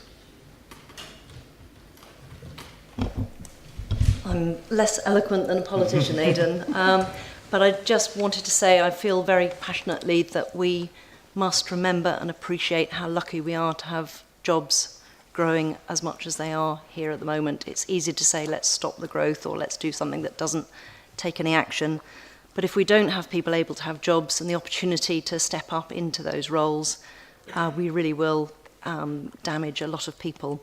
We're building not on the outskirts of Cambridge, but really quite a long way out. And I think part of our vision with this paper and the next paper that follows is to enable people to live in places that they can afford to live, but they probably can't afford a car as well. So having some means of public transport where we can get people into their jobs and schools and colleges without needing cars is really essential as far as I'm concerned. We've had the vision for a long time, not particularly clearly expressed, because I think we all think about it so much of the time. It's something that we've got to do something about really quite quickly, so if there are some interim measures or some short-term things that we can do that come up before 2024, which this is after all going to take until 2024 to do anything about this, I think we should. I know we've had about 103, I think they're still trickling in, emails from people to the template opposing these particular plans. To me, over this time, that's a very small fraction of my inbox on a day-to-day basis anyway. So I've personally read every one of them. Some of them are actually pro rather than against. A lot of them are unsigned or with no addresses on. We do take them very seriously. They're becoming a little bit facetious in the later ones, which you can only get a bus to the rugby club. To my view, going down Northampton Street in a bus is just as lengthy a walk to the centre of town as it is from Grange Road. I think allowing us to walk from Grange Road is not a bad thing, even if there are no minibuses picking us up there. It's a lot better than in London and many other places. We are in a place in the world that is extremely fortunate. I think we've got to do something about the people who are a little bit further out. I think we've got to do something as quickly as we can, so anything interim or swift would be good rather than waiting to 2024. But looking at the papers in front of us, they are logical, they have well-reasoned arguments, they do seem to be consistent.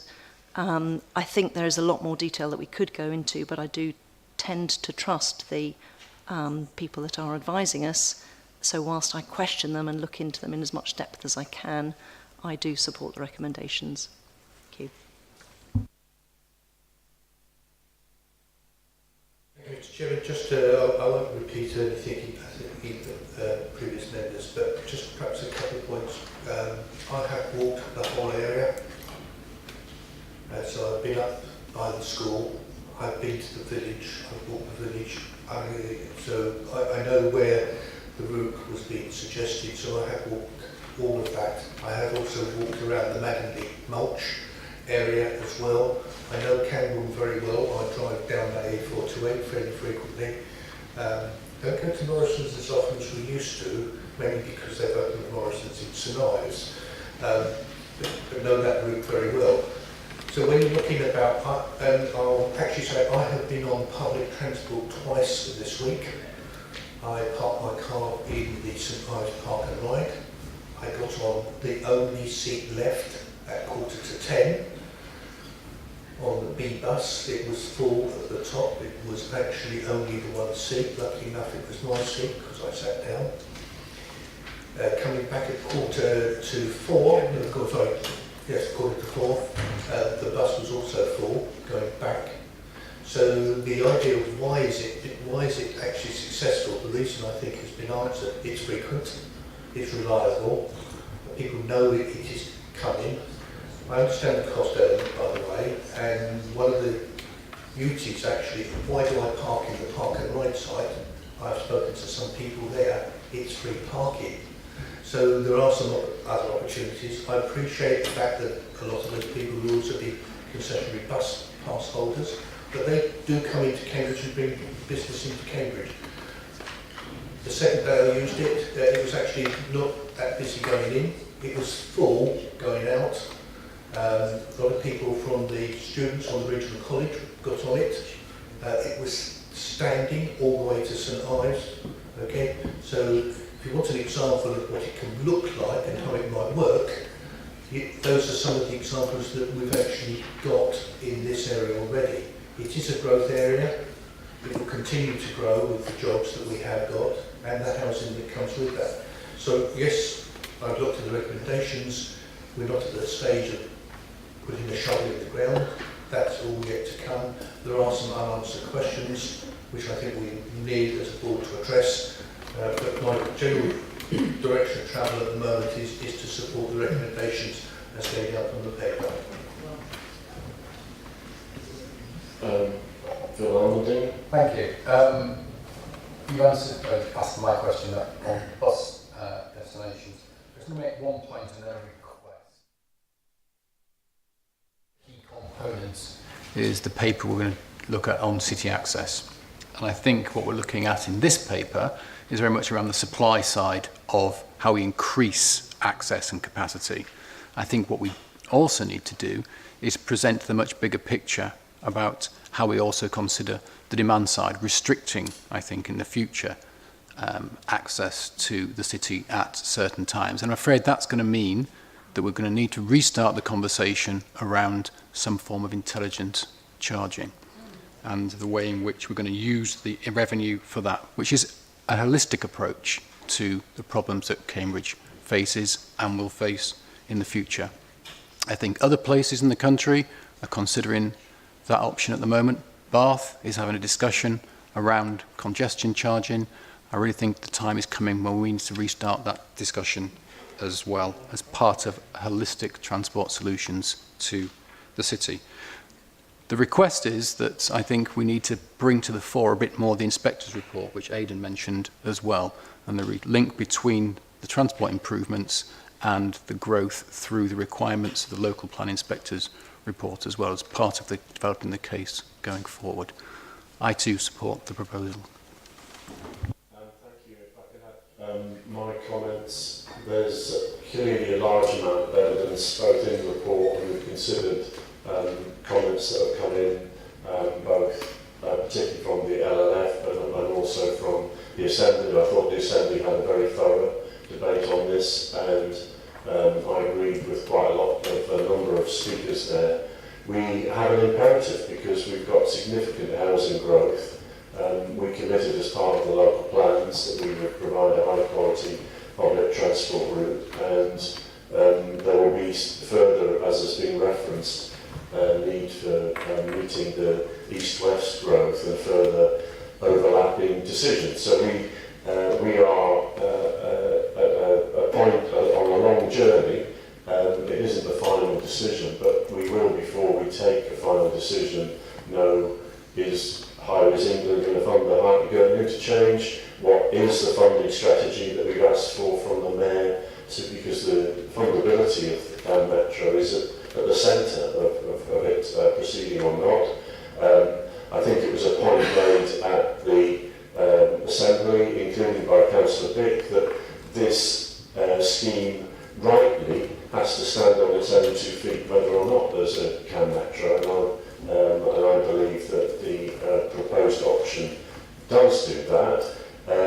But clearly we've got a number of those issues that will become clearer before we take a final decision on this proposal. I fully support the interim measures for Madingley Road.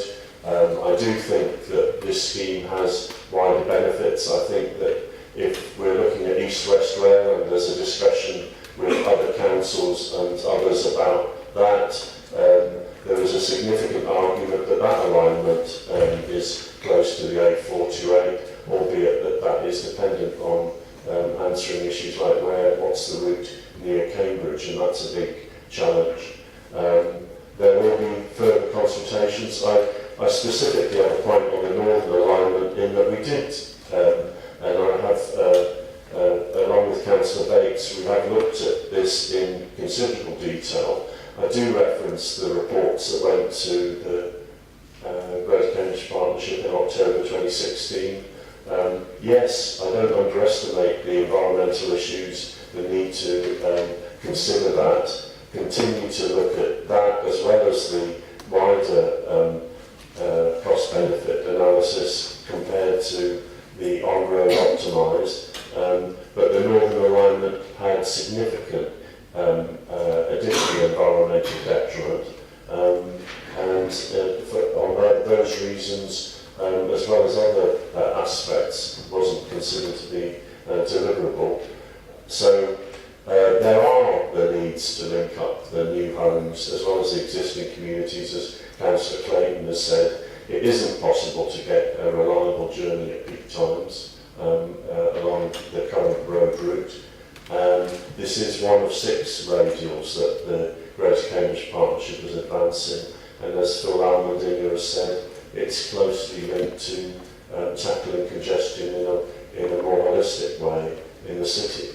So it's a stage on the journey. We have yet to look at linked issues of park and ride because there isn't a value in looking at that until we make this decision and then look at, in more detail at some of the route options. I do thank the local liaison forum for its work. I appreciate that sometimes we are not in agreement, but I don't think that this is the end of the journey, and I do think that the local liaison forum has got a lot to contribute. I recognise that it reflects, I think it's 23 parish councils, but also a large contribution, and I welcome the contribution from all of the district and county councillors in that. But I do think that this proposal is needed. It is part of the overall plan to tackle the lack of public transport. Hundreds of people, I think it's 50,000 journeys by car every day into Cambridge and 50,000 journeys out, are significantly shaped because people don't have a public transport alternative. Not all of the journeys here will go into the centre, but so I do hope, and I will be looking at the detail if this advances with West Cambridge, for there being a public transport up there which enables buses, or in the future the potential for a CAN metro to then link up to the back down the M11 by other routes to other parts of the city, because we aren't just talking about public transport solely into the city centre. So that's my view. I think it's a much needed scheme. It has been an elaborate set of stages, but it does fit in along with the scheme from Haddonbrooks out to Baber via Sawston, and first Shelford and then Sawston as one of the essential spokes in a much bigger plan. And I'm glad that the Mayor is on board with the scheme now, because it's essential that we work together. That's my point. Any other points people want to make? Well, we'll put the recommendation to the vote. There is that wording change compared to the order paper, and that is the change to the word received in 2(1)b. So I'd like to take all those in favour of the recommendations as worded, please. Thank you. I appreciate that that doesn't necessarily agree with everybody's sentiment in the room, but there is still further work to be done, and there is still further viability, further environmental assessment, and that will start with the consultation early in 2019. So if we can move on, we will move on to the City Access and Bus Service Improvements Report, item number 7. And if first I could ask Councillor Dick to contribute on that, and then we'll then move on to the officer presentation, including picking up any points. So thank you to you all for your contributions today, and we will continue the dialogue on the last item. Councillor Dick. Thank you, Chair. Okay, fine.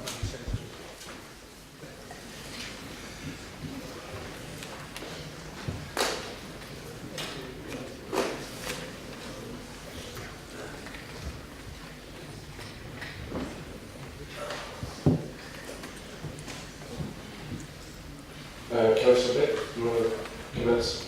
Okay, thank you very much, Chair. City access. This is a subject on which I've been in continuous argument with those leading work on the city deal since it started. I believe this policy area should ideally have been the centrepiece of GCP policy and not a latecomer to the party. It should have been the area of policy which other initiatives were calibrated around, and its absence till now has left the GCP unable to paint a complete context for its other schemes, and has therefore left them with much more pushback on those schemes than would otherwise have been the case. And I think we've actually just seen some evidence of that point in relation to the Cambourne to Cambridge scheme, but it would also be true, I think, on aspects of the schemes for Milton Road and Histon Road too. Failure to approach this, this policy area in an open-minded, strategic manner led to the ill-fated road closures scheme, which was in this same area of policy, where the GCP seemed to be saying to the public, here is a measure that we want to implement, okay. And the GCP quickly found out and worked out that it wasn't okay and got sent packing as a result. I've argued that the public needs to be treated like adults, to be given the opportunity to examine and evaluate the range of options, not get a single pre-packed answer parcelled out to them. That's common sense for a matter which is inviting change in everyone's day-to-day behaviour and touches on the way a lot of people live their lives. We have to treat people like grown-ups. I have also argued that the cause for which we are working in this policy area is generally accessible first-class public transport, as the representative from Cambourne was referring to earlier on, together with safer walking and cycling, cleaner air, and less wasted time, not targeting to prohibit people or frustrate them or to cost them or to make their lives generally more difficult. And in these arguments, along the way, I've encountered points of complete resistance to even talking to the public and letting them come to a view on what road charging could offer to us. Now, whether or not you like that approach, I think you have to accept that it is a very important option. One that our officers have previously described as potentially the most effective option. So to exclude it from any serious conversation with the public would make a mockery of evidence-based decision-making, and it couldn't expect to command much respect from the public after we queered our patch in relation to the road closures scheme a couple of years ago. So having said this, Mr. Chair, you will see that I regard this report as at last representing a positive and enlightened way forward. The recommended approach seems to me to be honest, evidence-based, and have finally overcome the taboos of the past, which many of us arguing for evidence-based found quite insulting. I would like to congratulate officers here on a clear, fair and practical report and encourage members of the board to support it. Now, I do have 3 questions that I'd like to put on the table in the context of overall support for the recommendation. And if they aren't able to be answered today, I would like to gain acceptance that they can be left on the table for addressing as we go forward with this project. There is in the report, in paragraph 7.2.6, reference to an estimate of £20 million that would be necessary to put in place a first-class public transport service. And this, as expressed, comes across as a bit arbitrary. I'm not sure whether it reflects what it would take for the whole of the area to consider it had got a first-class service. The consequence is that when people come to look at alternative measures and how much money they might generate, people may assume that their problem is fixed when in actual fact it isn't. So the question here is, why £20 million? And is there a chance that this isn't ambitious enough? Second question, on the helpful table, which in essence to me is the crux of the whole report, Appendix 5, which compares alternative measures, I wonder if it might be helpful to people understanding the dynamics if a further criteria was added for comment against each of those measures. And I would call it backfill potential. And a reference was made to that in the earlier debate as well. By this I mean that the prospect of some measures being successful in reducing car usage by only a certain class of car user, enabling other car users that aren't impacted, seeing reduced traffic, to take to their cars uninhibited and fill up the space directly all over again, effectively eroding any gain. And I think there is a difference between these different measures according to that criterion, and I think that it isn't properly covered in the way that it's written now, and I would be grateful if that could be looked at and included as we take this forward. And the third question relates to paragraph 8 in the report. There is reference to the idea that revenue support for public transport could come from some form of general taxation.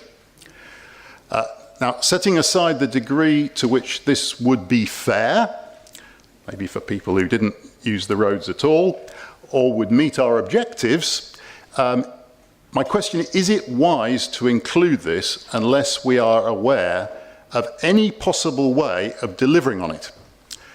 I'm not aware of any power that is available to us or our constituent authorities, or even the combined authority, which would be likely to enable that.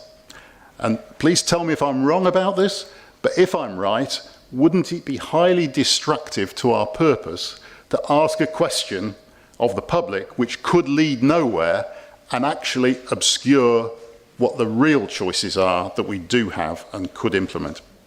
Thank you, Chair. Okay.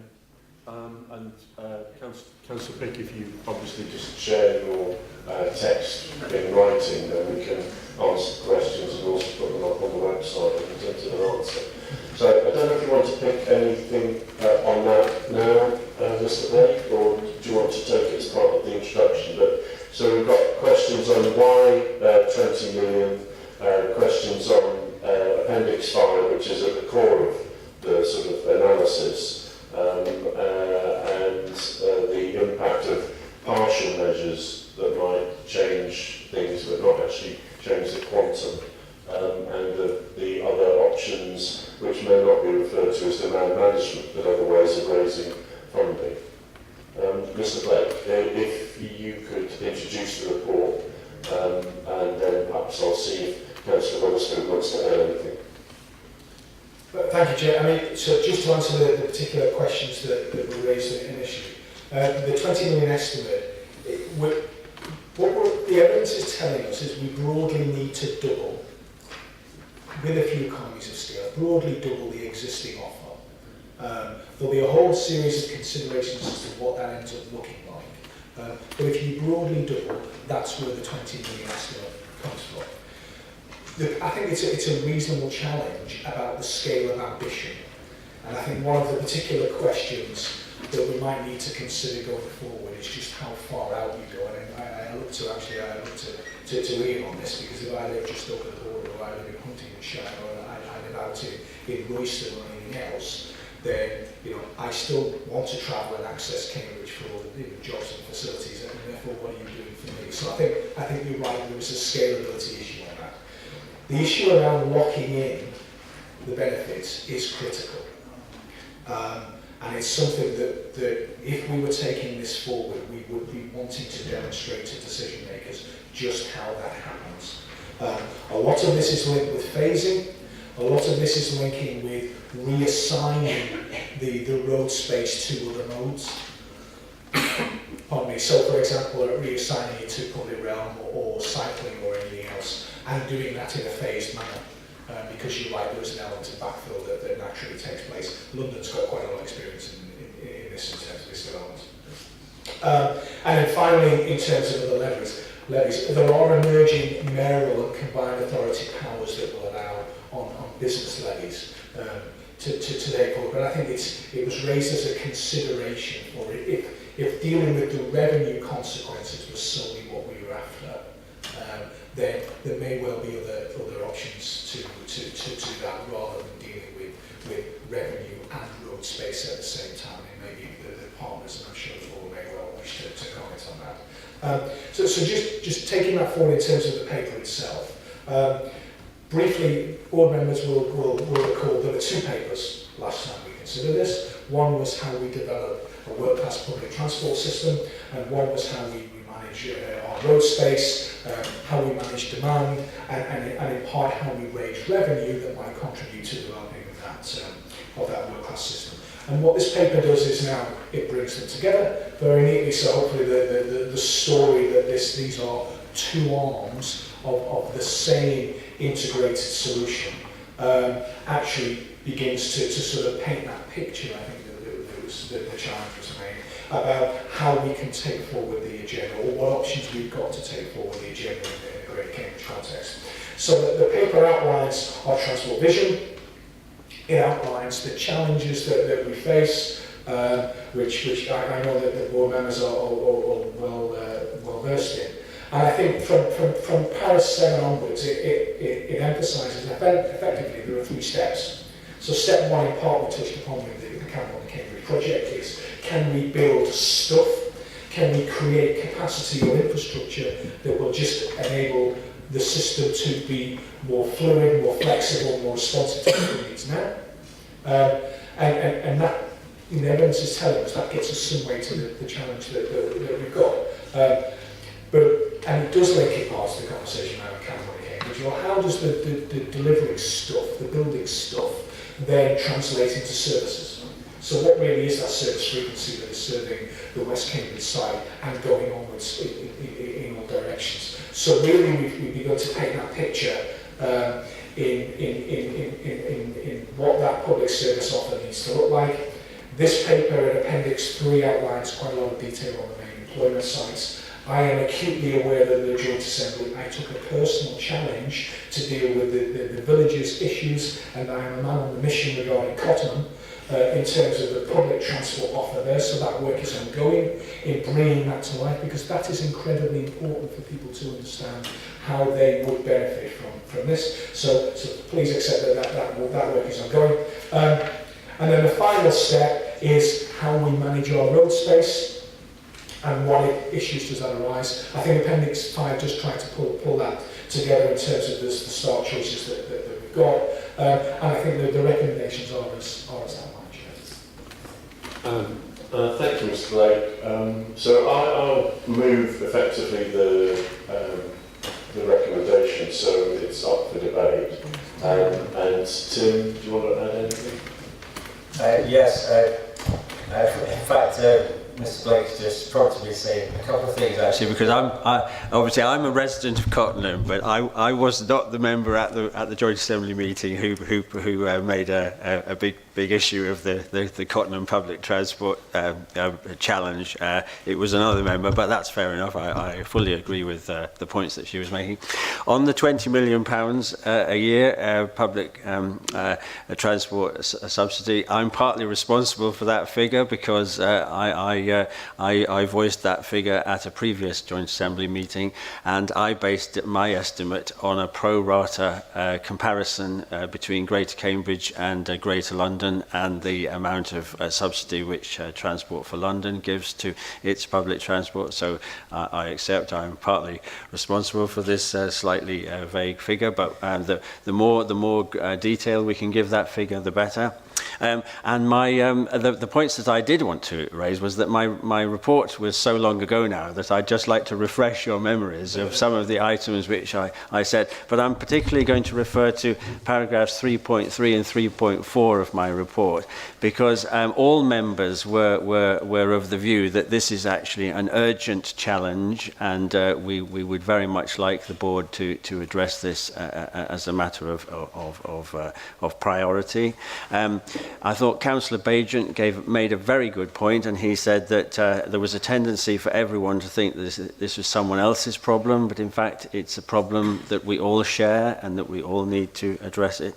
And then the paragraph 3.4 of my report touches on this on the nature of the questions. There were some sample questions that were suggested, and Andy Williams and others were particularly keen that the questions should have a clarity which enabled a meaningful engagement with the public to happen. And one of the values of such a consultation exercise is that it would enable councillors of all flavours, as one member put it, to understand where the public as a whole was coming from on this issue. Thank you, Councillor Morrison. So I think next I want to ask Councillor Bates, because Councillor Bates has got an amendment which I think we're going to circulate. So Councillor Bates, if you move your amendment, and then we can obviously come back to points both on that and on the substantive motion. Okay. Thank you, Mr. Chairman. I so move the amendment which has been circulated. I'll perhaps wait for a little bit until you've all got a copy to speak to it. So perhaps you could read it. It needs some glasses. Ian's got a big word. No, sorry. The amendment would read, A, to note the work to date on the City Access Programme.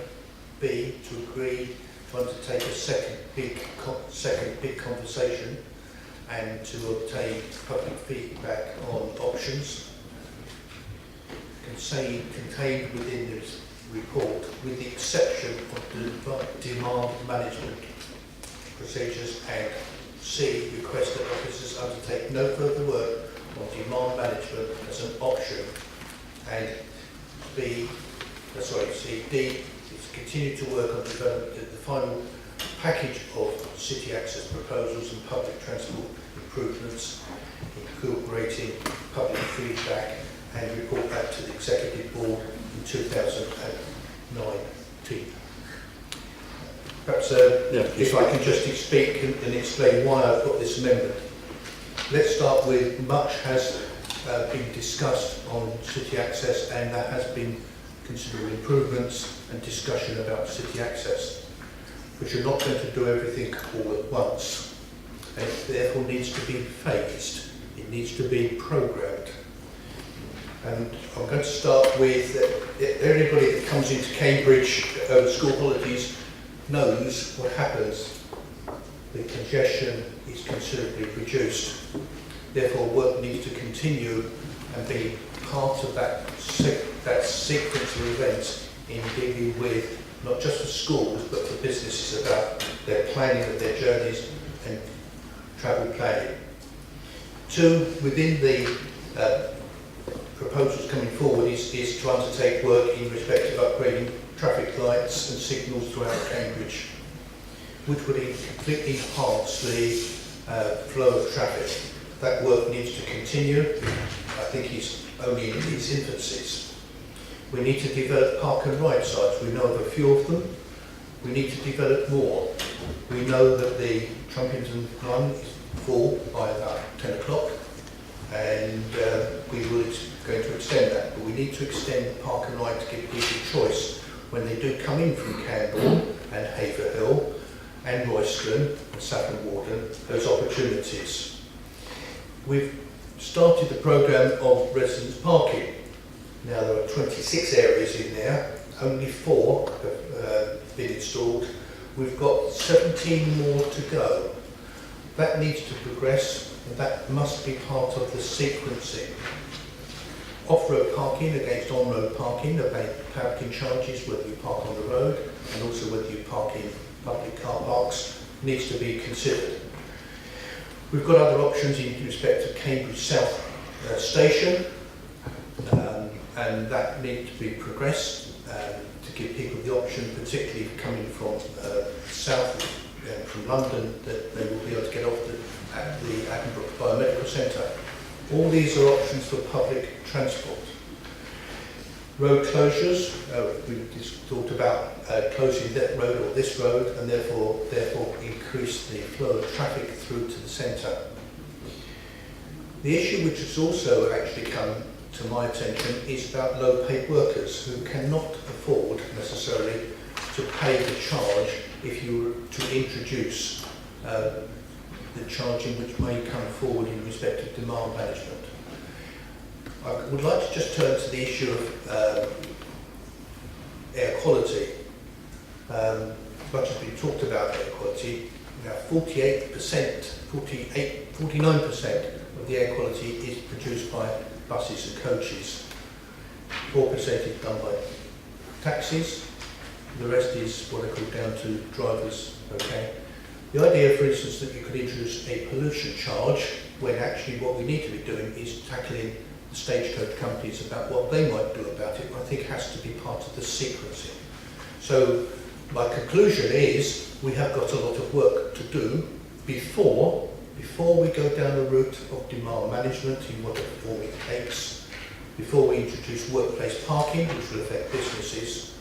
So I would wish to see all those other things happen, reported upon, to see what impact it has upon the amount of traffic which comes into Cambridge. So, in essence, Mr. Chairman, that's what I'm proposing, is more sequence, more phasing. Let's start with some of those other issues which have not been progressed sufficiently yet for us to actually determine whether we do or do not need demand management. That may be a result when we have done everything, but we do need to do it. But now is not the time to actually invest in time. I want officers to spend time in doing the traffic lights, and all the other issues that we have got on our agenda. So it's about phrasing, Mr. Chairman. I could go on, but I don't think I will, and I will ask for a seconder to that recommendation that's laid on the table. Do we have a seconder? I don't think we've got a seconder, so in terms of pure process, the amendment falls. But what I propose is obviously you've raised some points which we should include a discussion on, as well as the officer report. So if I look for contributors, I think you wanted to contribute, Claire? I first of all risk having at least the majority of the room hating me for saying this, but Tim, your political speech and the County Council's suggestion for an amendment, both are the sorts of things that put people off coming into political environments, I think. So whilst I agree with many of the points that both of you make, I just have some slight horror with what's been happening today. However, where I feel this paper is at the point where we need to really recognise being fair and inclusive to people around the whole region. What we need to do from this sort of impact is make sure that we nudge people and we focus on nudging towards access, towards fair and generous and public-spirited, may I say, behaviours that make access easier rather than the focus on punishment and charging. I do see intelligent charging as one of the ways that we give people options. I think if we can make it fair across the whole population that would be trying to use the space that we are so congested in, then it has real benefits. Compared with a bollard, which you cannot knock down and go over, if you're in an emergency situation, paying 50 pence to get through a camera at the right time of day, at the peak time of day, would to me be a very reasonable choice. So I view intelligent charging as intelligent. It's something that the technology is much more able to do now in Cambridge than it was in years gone by when it was introduced in other places. And I would strongly advocate that leaving it out of this consideration would be illogical and very, very puzzling to many people. So I see it as one part of the jigsaw puzzle. Business won't have a view on which one is the right way, but it will have a view on what's an illogical exclusion from a set of options.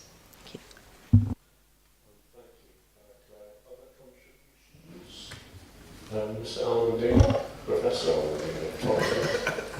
Allan. Just very briefly, I think the paper sets out a suite of measures and proposals, and I think, as been said earlier, there has to be evidence-based approaches going forward.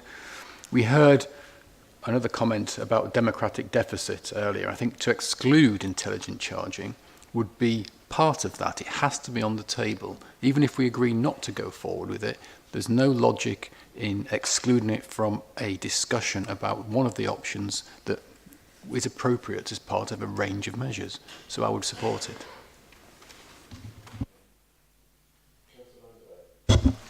Yes, I think the report, I very much support the report.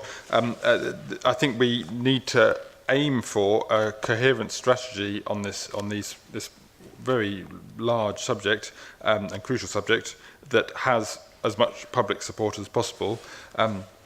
So going through this consultation process is vital for that, and going through it in as open a way as possible is also vital for it. I do understand the concerns raised by Councillor Bates. In particular, the concerns about the impact of charging of some sort on the lower paid, and I think we need to, as part of this process, really get to grips with the impact of all of this range of measures on residents and on businesses, and in terms of residents, in particular on those with low incomes and those with less access to alternatives. The consultation will help with that. And so if, for example, we have a subject on questions on congestion charging, we will see how it does impact on people. But alongside that, I think we do also need to do some real solid work on the impacts. And just on the charging subject, I think we don't really know what we're actually talking about in many ways. I mean, we all know what London charging is like. We've all had to deal with, probably most of us had to deal with it in some way, and understand how it works. But we could be talking about very different forms of charging, and again, thinking about how that impacts on people, especially the lower paid, but generally on businesses and the functioning of the space. I think it's an important part of the process that we will need to embark on now. Including charging in there, we'll see the relative impact compared with the other things. But I do understand the concerns. But I think this is at this stage we need to be as open as possible. Just to add some comments, and in part respond to a couple of Councillor Pick's comments. I think we have over the last year engaged the public as well as developed this paper, so it isn't that nothing's been happening, and I think that dialogue that we had with the public emphasised that there is a wider public expectation of intervention than there was 1 or 3 years ago. So I think we have a wider public, particularly travellers using transport or cars, realising that there does need to be change. We have to engage with businesses, and I certainly personally and looking at those that will be effective. So the interventions have to reduce the number of cars coming into the city. We are at this time of the year suffering extreme levels of congestion, and people do not have a quality enough public transport alternative. I take Councillor Bates' points that we've got a range of initiatives which we need to see the demand for, but frankly, the people who are on lowest incomes don't have a proper transport option at the moment. So we don't have reliability, we don't have the range of hours, we don't have the range of services, and so measures like franchising, which we understand the report will come forward on, and which has potentially a role, given that we've got a near-monopoly bus operator, they will not deliver the kind of transformation that's needed. It is about a major investment in public transport, as well as an intervention in terms of giving people a real choice, and thereby reduce the proportion of journeys being made by cars. It does hinge on issues like affordability and equity, but a lot of people just cannot really afford what's on offer. And the level of bus service and the buses stuck in congestion means that people aren't using that service. So whether it's now for buses or in the future, if the Mayor comes forward with a funding plan that adds up, we do need to give people a radical improvement. So I think particularly Appendix 5 opens up those options.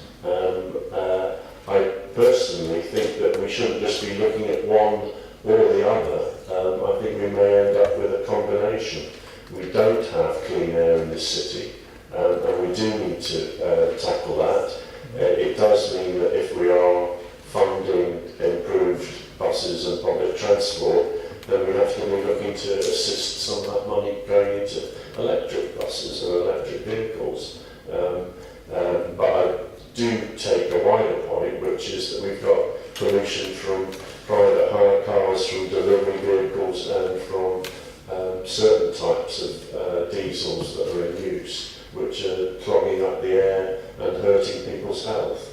So we are starting a serious discussion, and that builds on the previous debate, and we'll be bringing forward, if this is agreed to, a report next summer.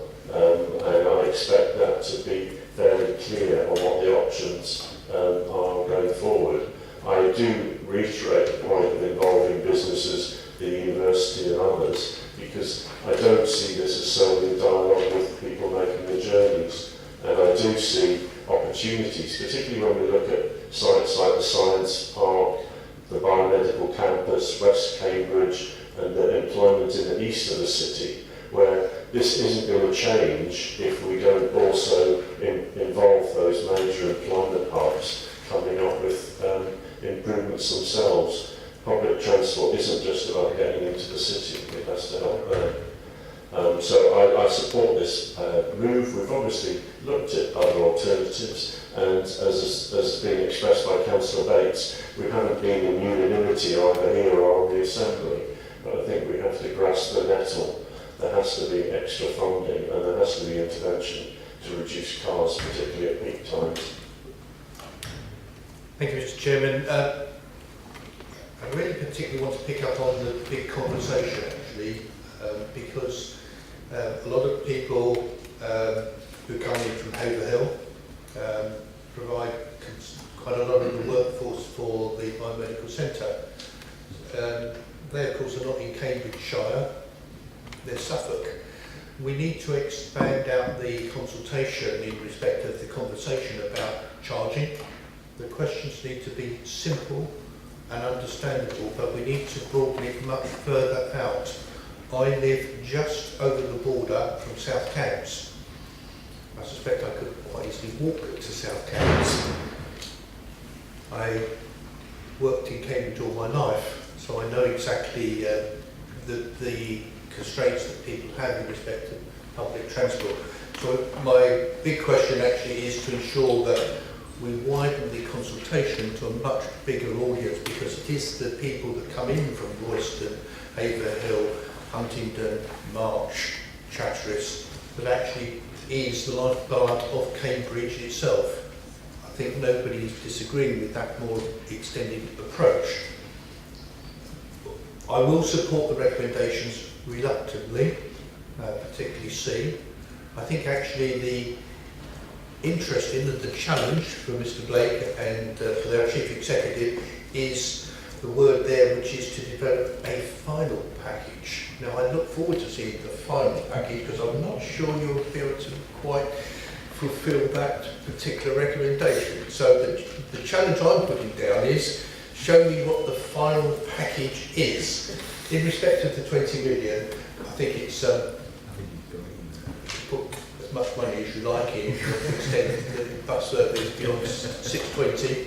Okay, at 7 o'clock, we all know what happens. You might say the bus services are particularly disappear off the face of the earth, and it doesn't take account of Sundays, Saturdays, and things like that. So I think the 20 million was a reasonable estimate, as you might say. The more money you throw at it, the better bus services you get. I know exactly how much the County Council currently subsidise buses within Cambridgeshire, which is 1.7 million. Cambridgeshire, and some of that money does go to community transport, not just to the bus company. And I think it's also worth putting on record that most of the bus services are virtually supporting themselves. So they are supporting themselves. It's actually the rural transports, it is actually the smaller villages that the chairman of the Assembly lives in, and I live in, okay? Lots of my members also say to me, what bus service? Because they don't have one in those small villages. So I think we do need to address what I call the rural isolation that actually brings, and that actually is a completely different question in respect about whether you put 20 million or 30 million or 40 million. It's about how some of those smaller communities actually link into major hubs, called the rural transport links, bus routes, whatever. But one of the issues I think will be for the rural communities in South Cambs and further out. I will support the recommendation that's laid out, but it is a reluctance on C, Mr Chairman. Thank you. Maybe just a comment on the scope and nature of who we're engaging with, just to answer Councillor Bates' point.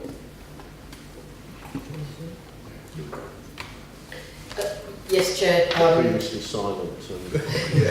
Let's say something at 2.5 hours. Yes, just to reassure members that the travel to work area is the area that we'll look at for consultation, and we'll work with the business community to ensure that employees are engaged in the process too. So I think we learned a lot through the very wide exercise that we ran a year ago, big conversation at that time, and we want to build on that and make sure that we hear from as many people as possible in that. So.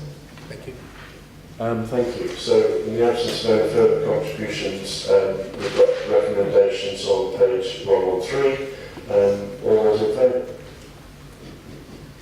I'll accept Ian's deletion of final. But Well, we want to get to an end point. So, thank you for your contributions and for the work that's gone on this. The separate part about it, there's quite a lot of work behind this, and I think quite key to this is going to be working through the communication material and the way we do the engagement, so that we can bring to life the demand management options as well as the wider issues. So if I can move on to item 8, so first of all, if we could invite Councillor Mike Todd-Jones and Lilian Rundblad, who have been patiently waiting. So if we could take a report from the local liaison forum first, as Chair and Vice Chair, and then we've got 5 bullet questions, 3 from Lilian, Anna Crutchley and Matthew Danish.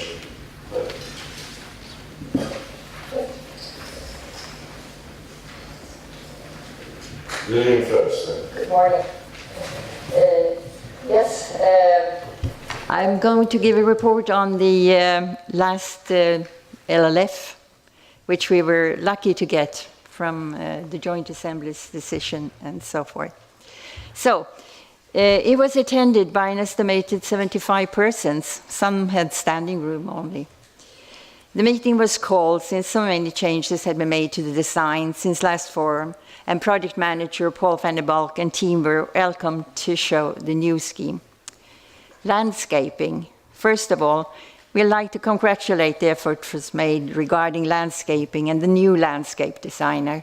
Most junctions had been designed with varied trees, shrubs and plants, even water gardens by Ackerman Street.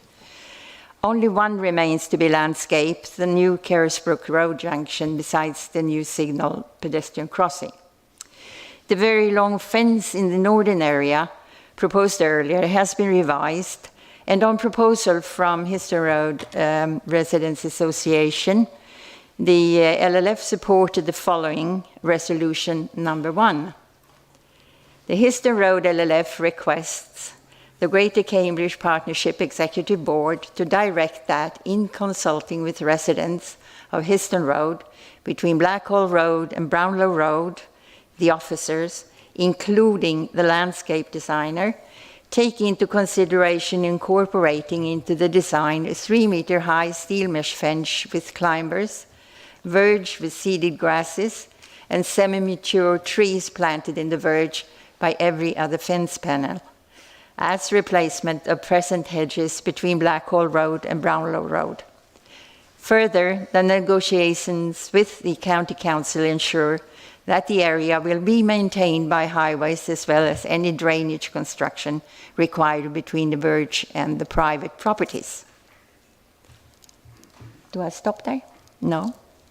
Should I stop there or should I go on? Keep going. Keep going. Minor junctions. Most of the minor side road junctions are prioritized for motor traffic, and they have a race table that is too small and discontinuous in color, texture, and to communicate walking priority clearly. On proposal from Camcycle, the LLF supported the following resolution 2. To request that the Greater Cambridge Partnership Executive Board direct the officers to incorporate unambiguous pedestrian priority at minor road junctions. So then we went further down the road. It's major junctions. And the Victoria Road, Histon Road, Huntington Road, and Mount Pleasant Junction, in conjunction with the Southern Histon Road parking bays and cycling, pedestrian crossings, were discussed at length. The cycling on, alternatively off-road through the crossing, the delivery restrictions for Meadan Store, position of the Histon Road shared crossing, position of bus stop, AGV turning and tracking more important than space and safety for cycle lane.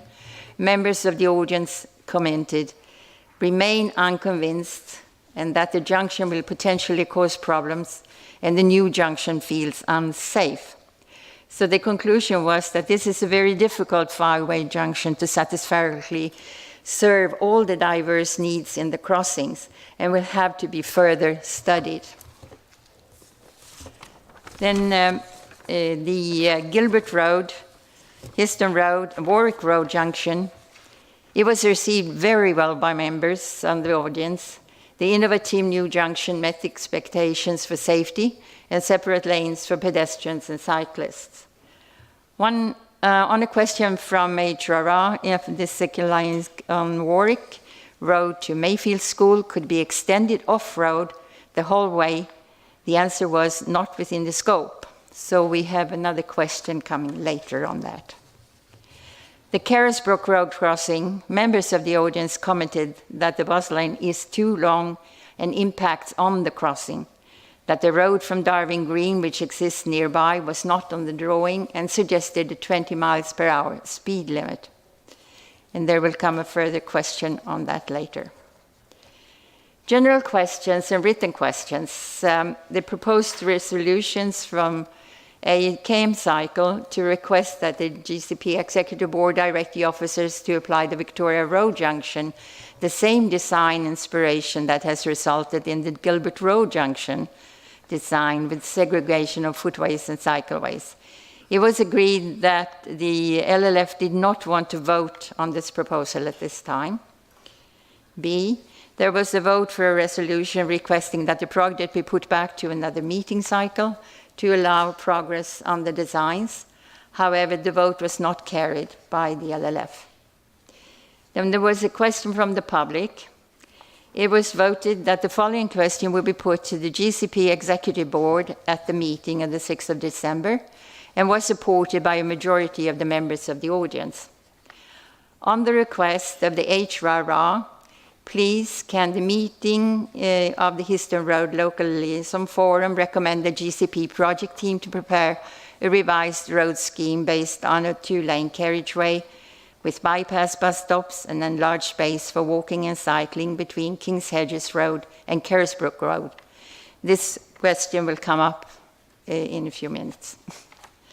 2, further questions were raised about the width of the road, 13.5 meters, the survey and the mapping data was questioned. The promised drawings to those residents affected by the bus lane of the highway boundary had not been given. Truncation of cycle lanes, effects on Roseford Road and Histon Road Junction, mitigation and rat running. Comments were made that Histon Road shops and businesses are important to the local community and requiring car access, therefore need parking provisions.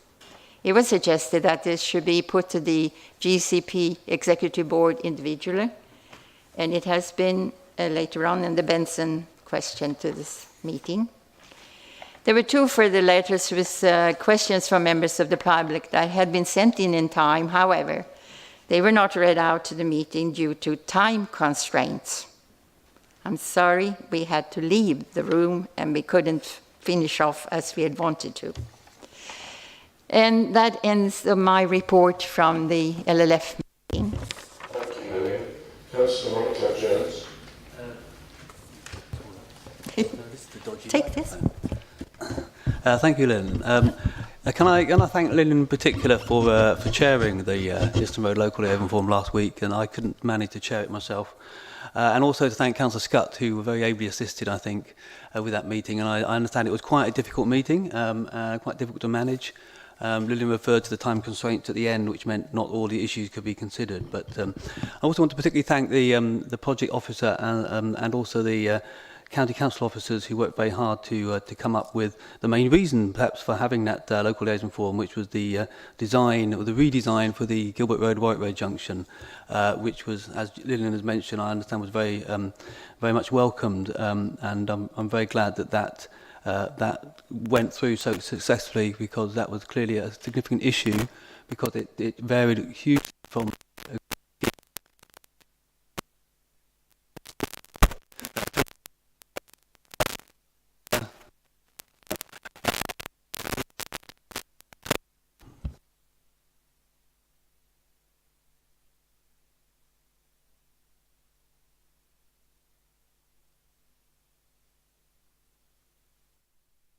Press the red button.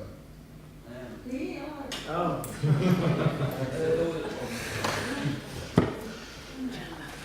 Sorry, we'll get a mic to you.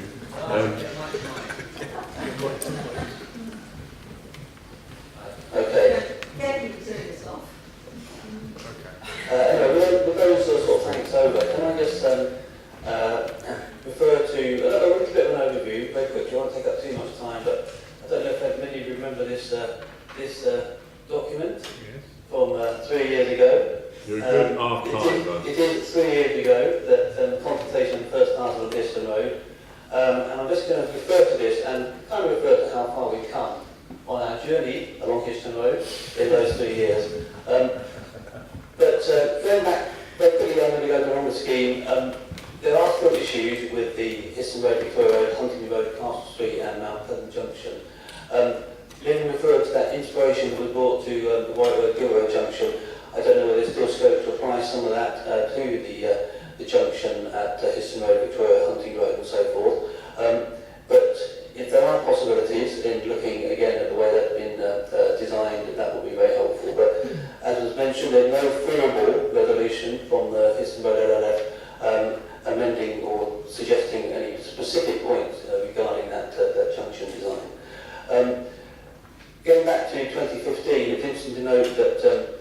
one of the reasons for the constraint at that junction was that the vehicle access into Victoria Road was at that point banned in that initial consultation.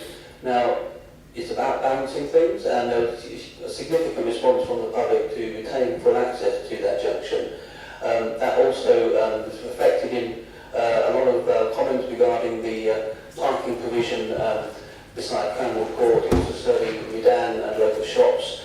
Again, those are strong messages that came out which are reflected in the proposals, and it's about balancing those sort of concerns along with the concerns about the design of the junction.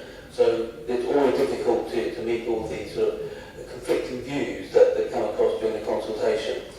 In 2015, referring to we've really covered the Gilroy Warwick Junction, which has been, I think, successfully sort of readdressed.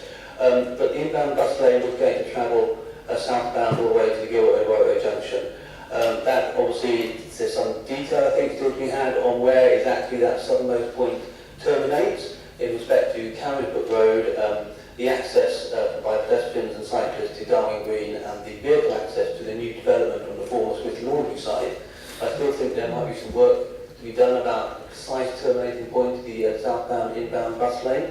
But the general context about where that bus lane will end is the retention of green space, a very environmental pleasant amenity on the western side of Histon Road between Cambourne Road and the Gilroy Road Junction.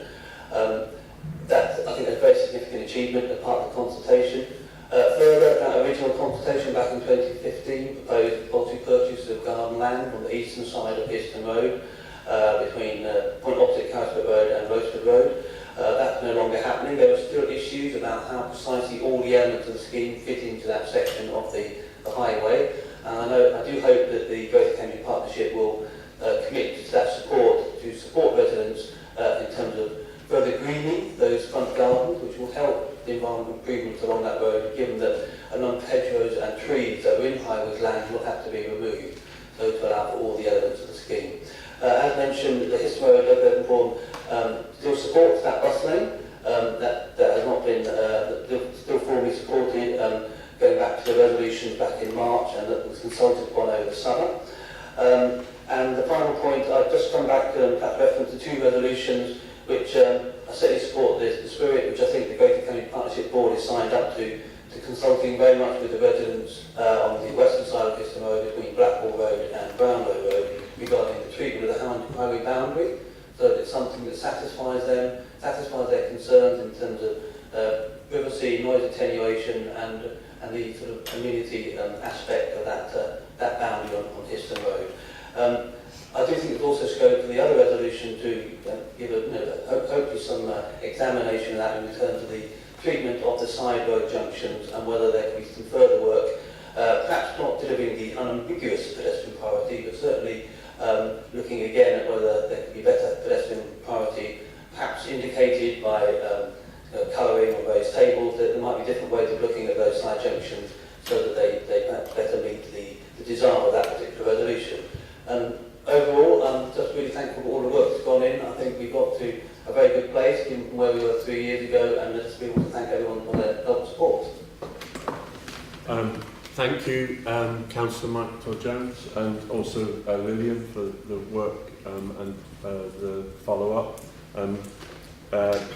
We also welcome the challenge at times, because obviously there were reasonable questions about the recent proposed junction design for Warwick, Gilbert and Histon Road, and I think it's that and also the work that was put in by the team, including Paul and others, have come up with I think a really good design, and one that we can learn from in other projects.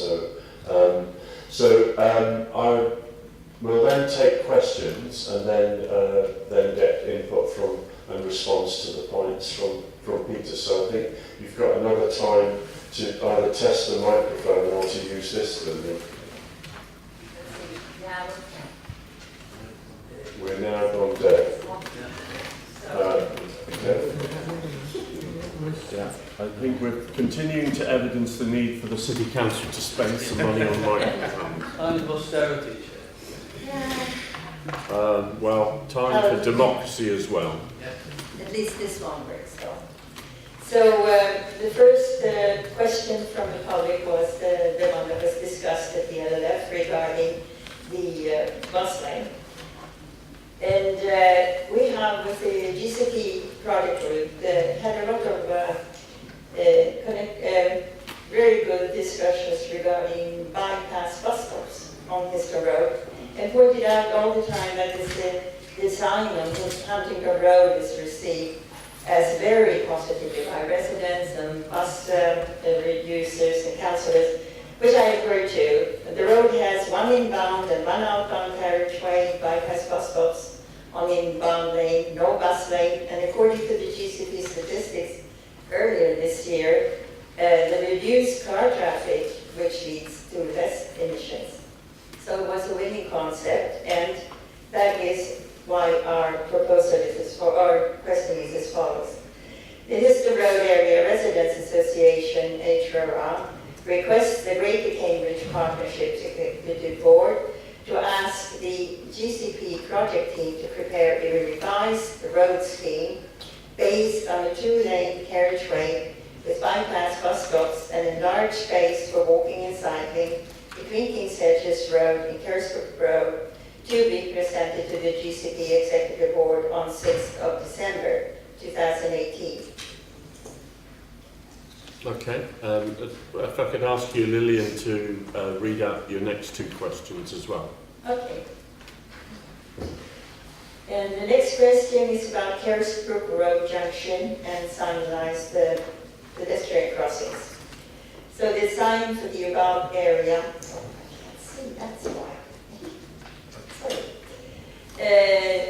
Was shortly discussed at the LLF on November 26. There raised safety questions from the forum, as details were difficult to envisage from the drawings. The inbound bus lane and car lane ends in the middle of the road junction, just in front of the new signalized pedestrian crossing. No landscaping has been designed for the outbound floating bus stop in the same area as the pedestrian crossing, although it includes lots of trees and greenery. The new road to the planned residential housing area, Squashcoat Road, and the cycle and pedestrian lanes from the Garden Green development were not included in the design. The road connects to Histon Road just north of the Kersbrook Road junction. In the supplement to the GCP Executive Board meeting 6 December, point 515 is stated, length of inbound bus lane extending from Blackwell Road to point 40 meters south of Kersbrook Road. Thus, the bus lane will run through the new pedestrian crossing towards Bordeaux bus stop. But in 511, it says it requires the proposed bus lane to be shortened slightly. We should also consider mitigation in the Roseford Road junction to reduce rat runs. So the Histon Road Area Residents Association requests the Greater Cambridge Partnership Executive Board to direct the officers to shorten the length of the bus lane and the car lane to be merged well before the new pedestrian crossing and the Kersbrook Road Junction Squash Court Road exit. In cooperation with the landscape designer, prepare designs for the floating bus stop area and the new pedestrian crossing by Kersbrook Road in consultation with the residents as replacement for the loss of trees and greens. Thank you, Lilian. I have two more questions. You have one more from me? Sorry, I thought... you've gone into Carisbrook and now you're coming back to... I'm going back to Warwick Road. Okay. Right, sorry. I go from King's Hedges. So question 8B then. Yeah. Sorry, I missed that. Okay. So this one is about the Warwick Road, Histon Road Junction, and cycling safety for school children. The new design for Gilbert Road, Histon Road, Warwick Road Junction was well received at the LLF meeting, and the work of the officers agreed. However, on my question regarding off-road cycle lane for school children on Warwick Road from Histon Road to the Mayfield School reception area, the answer was it's outside the scope. The representatives for Mayfield School are positive to the off-road cycle lane. There are already designs in the present Histon Road final scheme which are outside the scope.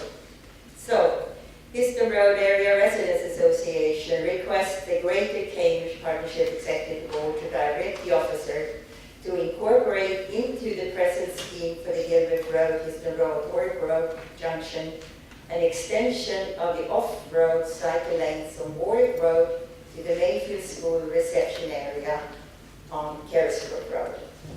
Thank you. So we've got two more questions, and I forgot that Philip Squires is asking the question on behalf of Anne Crutchley. Thank you for your patience, Philip. So, Benson Area Residents Association has some questions about parking on Histon Road. The southern end of the road is a residential area with about 100 houses lining the street. And the proposed removal of parking will create significant problems for local residents who will be required to compete for spaces on Canterbury Street and other streets. We have not yet had any clear answers as to how the logistical problems created by this proposed removal of parking will be solved. Here are two examples. Some residents on Histon Road have twice daily visits from carers.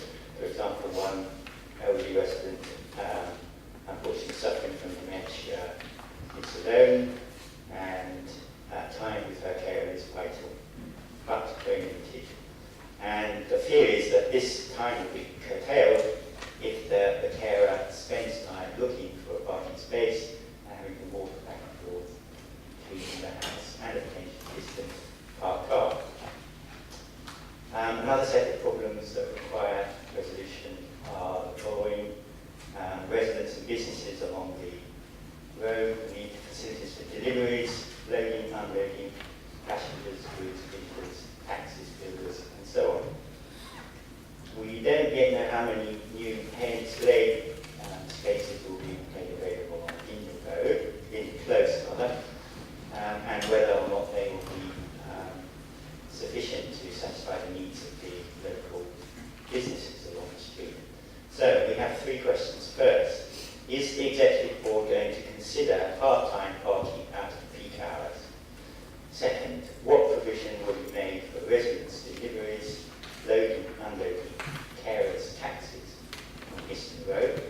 And third, taking into consideration that the cycle lanes will be advisory and that two buses or heavy goods vehicles passing each other in opposite directions will have to move out of the way across the cycle lanes in order to pass, and the vehicles will traverse the cycle lanes to load, unload, and drop off, thereby already compromising cyclist safety. What is the safety argument against having several well-separated pay and display bays with 2-hour parking restrictions along Histon Road? Thank you. Thank you, Mr. Squires. So we'll come back to answer that question about parking at the south end of Histon Road. And the third question is Matthew Danish, who's now got the mic. Good. Thank you, Chair. Is the whole system not working now? Hello. Right. Thank you, Matt. Thank you, Chair, and also want to take a quick moment to thank the project team for their quick work in resolving the Gilbert Road Junction issue after the Joint Assembly raised the issues. I'll try to keep this quick. The LLF has passed a resolution for pedestrian priority at side roads. Narrow and busy junctions are precisely where you need speed-reducing measures, like continuous split-ways to slow down turning traffic. Yet the scheme lacks pedestrian priority at almost all the side road junctions, and also some of them lack raised tables at all. My first question is, would you direct the officers to include pedestrian priority measures at all uncontrolled side road junctions as they take the scheme into detailed design? The Victoria Road junction remains an unsatisfactory design. There are no protected cycleways, and a loading bay will block the inbound cycle lane. This is puzzling because the shop in question already has rear loading access. So my second question is, well, some of these issues are more easily fixed than others, such as removing the loading bay from the cycle lane, but we would like to see all these issues resolved, as Mike Jones said, with some of the inspiration that was used for the Gilbert Road Junction resolution. My third question is, well, draft work on business cases for recent road schemes has has shown that the vast majority of the benefits come from walking and cycling improvements alone. Along Histon Road, the southernmost 160 meters of the proposed bus lane pinches the footway down to an intolerable 1.4 meters near Roseford Road. And I couldn't quite visualize that. I just brought this. This is 1.4 meters.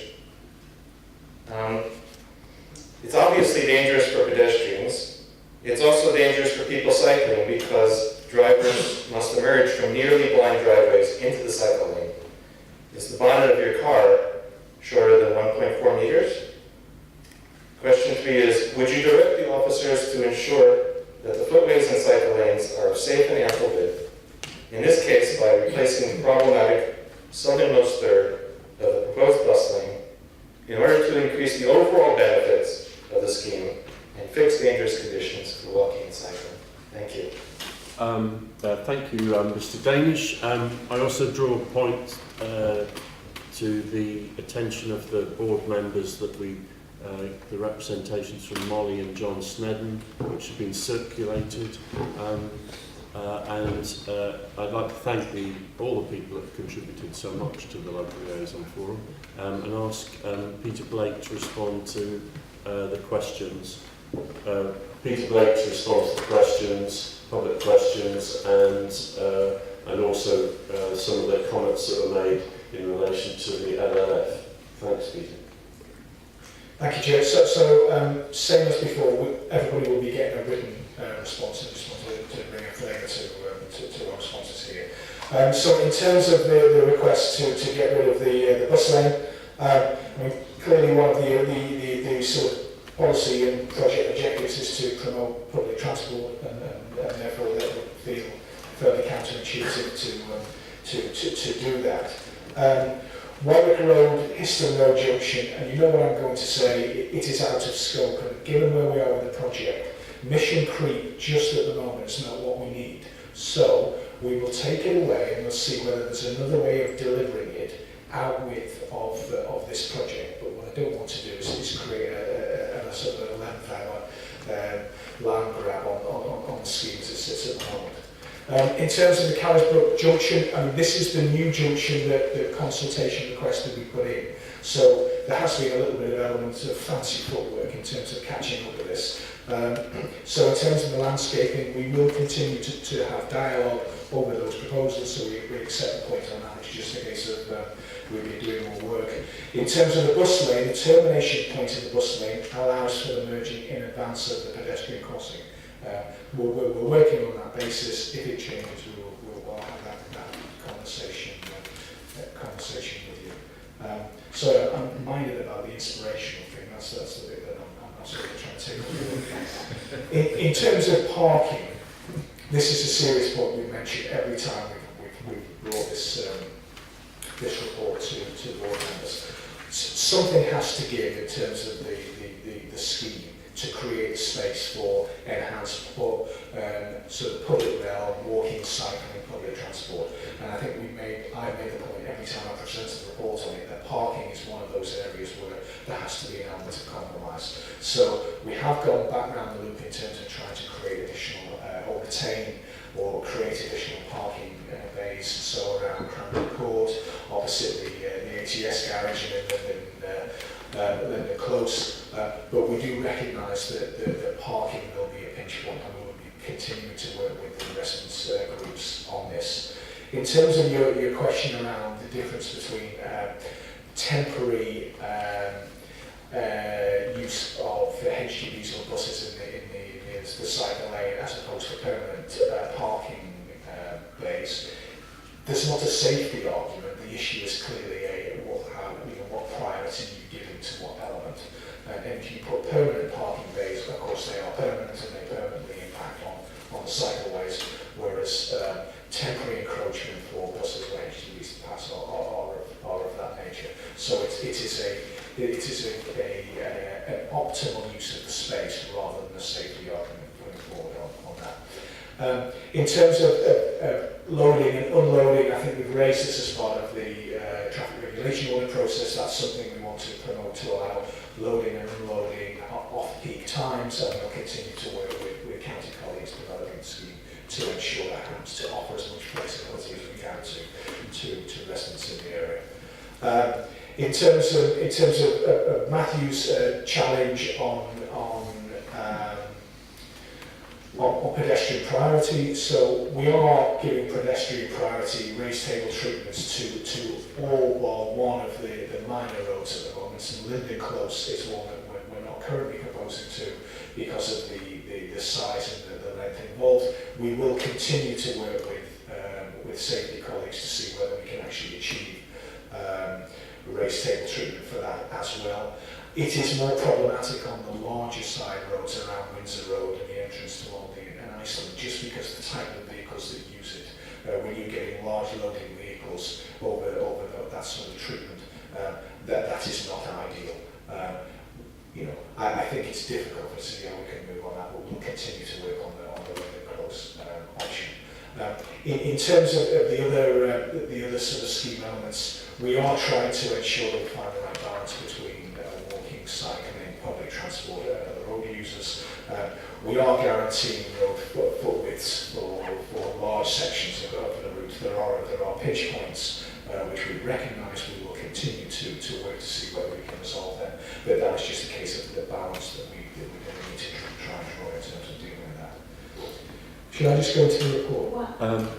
I missed the reply for the Warwick Road extended off for school. If you could restate that, Mr. Blake. So the additional initiative that Lilian described on Warwick Road and the Carisbrook Road.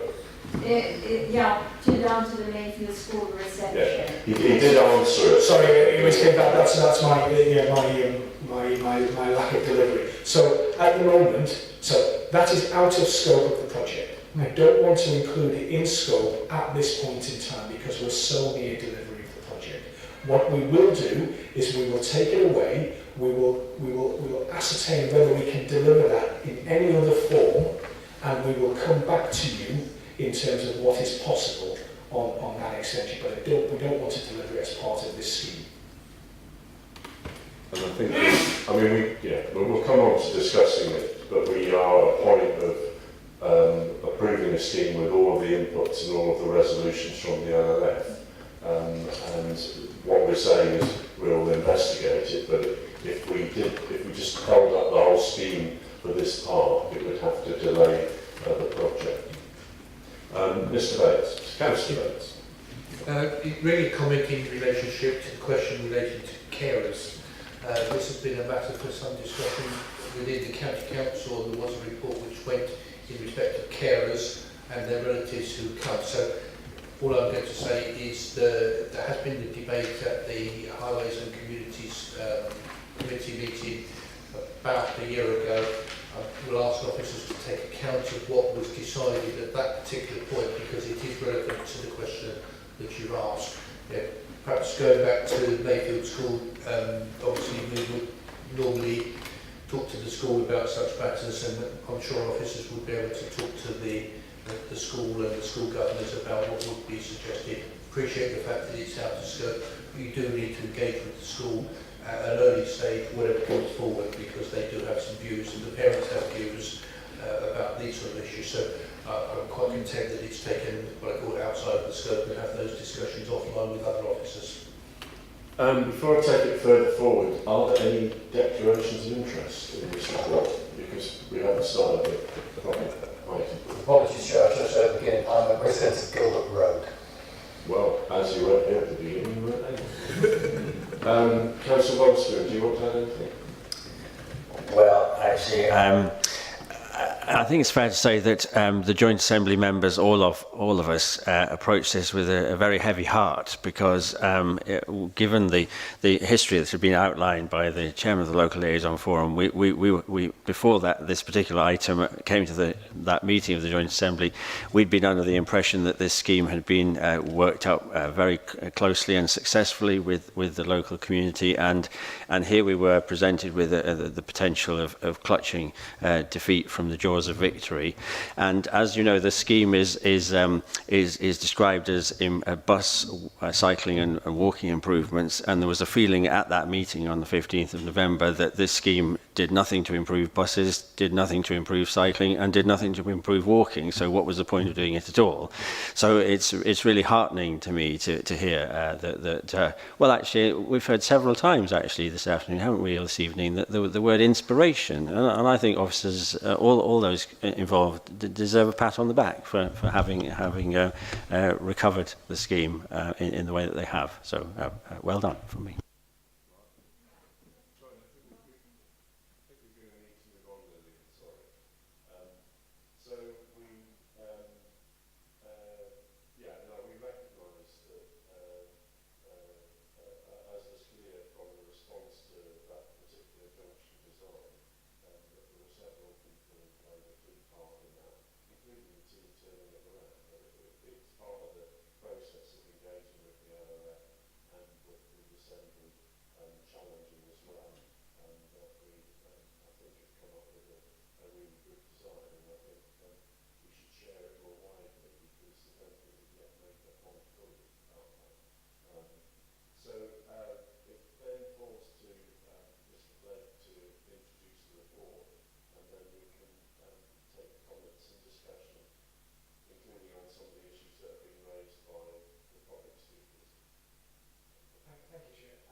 Yes, very briefly. Yes, so I think the result of the, in particular the Gilbert Road Junction, shows what we can do with a bit of ambition and persistence, and that's very welcome. Similarly, with this issue of priority over side roads, obviously we all know that as soon as you step onto the opening of a side road, you have priority as a pedestrian, but most drivers seem to forget that when they're in their cars. So doing something to indicate that, reinforce that with the roads, I think would be welcome. I mean, I realise quite late in the stage of this, and also obviously the whole Victoria Road junction's awful, doesn't respect desire lines in the least, but anyway, but we've got a much better scheme now than we did. Any other comments? Yeah, I mean, I think it hasn't been underlined that Histon Road is a constrained road, and I think that what we've come up with is a different concept to the earlier county council design and aspirations, and that has been made possible with it. Well, it's very different to the scheme that we started with, and that had a previous iteration in being considered. So I think it stands. It's been much improved by the engagement. It is a constrained road, and therefore, if we're trying to provide for the needs of some bus priority, including because there will be increased numbers of buses in the future, as well as make it much safer for cyclists. It hasn't been a safe road for cyclists, including on the top section, which is significantly used where a number of routes feed into the top section of Histon Road, then to take people across into the delightful villages of Histon and Cottenham, as well as pedestrians in terms of the junction design. So I think it's a good scheme. There are still, as Mr. Blake has said, opportunities of detail within the concepts that are there. There is still some discussion, and I hope that the LLF will feel vindicated by the changes that they've made, and that there's still input into the final design. So I have in front of me a set of recommendations on page 5 of item 8. Can I see all those in favour, please? So thank you for all of the inputs. We got there, and as has been said, I think whilst I don't want to prejudge some of the issues that Norton Road is working on, I think there are some principles both in the landscape design and in the treatment of junctions like the Warwick Road, Histon Road junction that we can learn from. So I move on to item 9, and this is the very patient Neve Matthews has been waiting for a day in the minutes in the sunshine. Along with the input, there may be questions on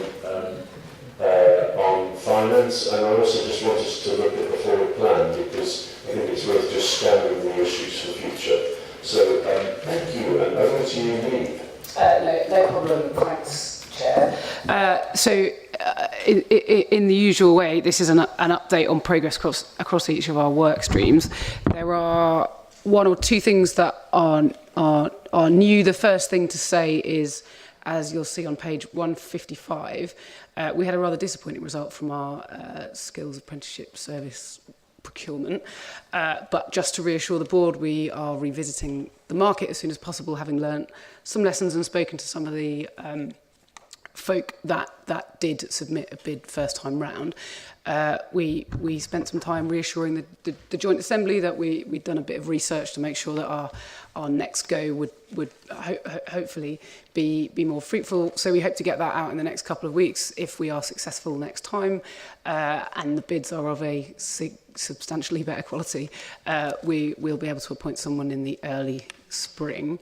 The second thing to say that's new is just that on Annex C, we're asking the board to agree to a joint procurement of a transport consultancy framework, which we can answer any questions on if anybody has any. But before we run through the forward plan, is there any questions from anyone? Any questions, and also to Sarah Hayward, who's able to answer any questions on the budget, an issue we'll come back to at our next meeting, because we'll have the annual budget then. Any questions? Claire? Very short one. Joint transport consultancy framework, I think, is a really good idea. So your Annex C, I thoroughly approve of. I wonder if there were also thoughts about having a joint transport director. I'm probably not in a highly paid enough position to answer that question. Well, I think the answer to that is that at the beginning of the life of the combined authority, we did have a discussion and we suggested it. And at that stage, the combined authority declined that. I think we're in a position through the project board that we're working very closely with the combined authority.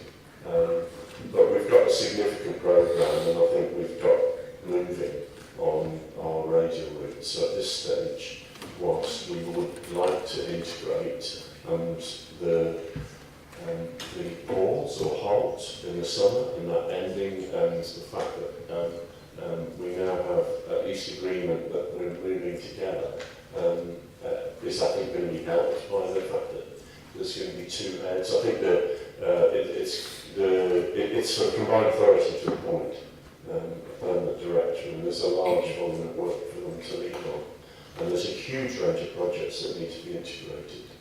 So it's over to the combined authority on that one, I think. Any points you want to add? I think one of the points that I picked up when we were reviewing this is that this report is far more important than the sort of time that we give to it. And so I think both for the Assembly and for the board, the proposal is just to alternate so that we take it roughly at the beginning. I'm sure you're welcome that, both of you.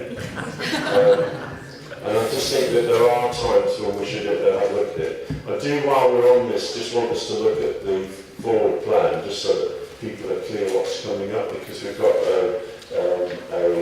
an Assembly meeting in February and the next board in March, which which is looking at several reports, and I think it may well pick up other reports coming out of the combined authority. So in addition, so we've got Foxton level crossing, we've got rail capacity study, we've got a report on the biomedical campus, we've got work on Milton Road, rural travel hubs, and we've got our budget stroke investment strategy. But I think we will probably also be picking up, whilst we don't need to look specifically at Cam Metro, we'll be picking up things like the cost review and other reports. Actually, Chair, subject to the work progressing with the Combined Authority, I think we probably will be bringing you the SOBC on CAM at your March meeting. Yeah. Really, just as we go forward to the Gateway review, which I think we need to consider, and possibly if we bring this forward, Mr. Chairman, next time when we've got a budget discussion and a Gateway discussion, I think it should be perhaps number one rather than number two on the list. And I think because of the Gateway review, I would wish to see some of that within the report. Bear in mind the timing of the Gateway review, so I think it would be important to encompass that at that stage. Yeah, well, I think so. We are at front, top of the agenda next time. Then, in just looking at June, we've got West Cambridge, Chisholm Trail. We've got city access following the public consultation, and then we've got further reports, including Cambourne to Cambridge coming back in October. And A10 East Cambridge corridor and further work in December. So just to add, Chair, there's an omission there, so the South East Transport Scheme should also be coming in June. Okay. And yeah, the Water Beach, presumably the report in December, does that pick up the Water Beach public transport route as well as this reference to the A10? Sorry, I was just, I missed that question. A10. Yes. So we cover in the forward plan that we've got here all of the radial routes that we're working on, but when does Water Beach come? Does that also come next December? Yes, so that's December 2019. Okay. Right. Thank you to the officers who've put a shed load of work into today's agenda, and thank you for all of the public input.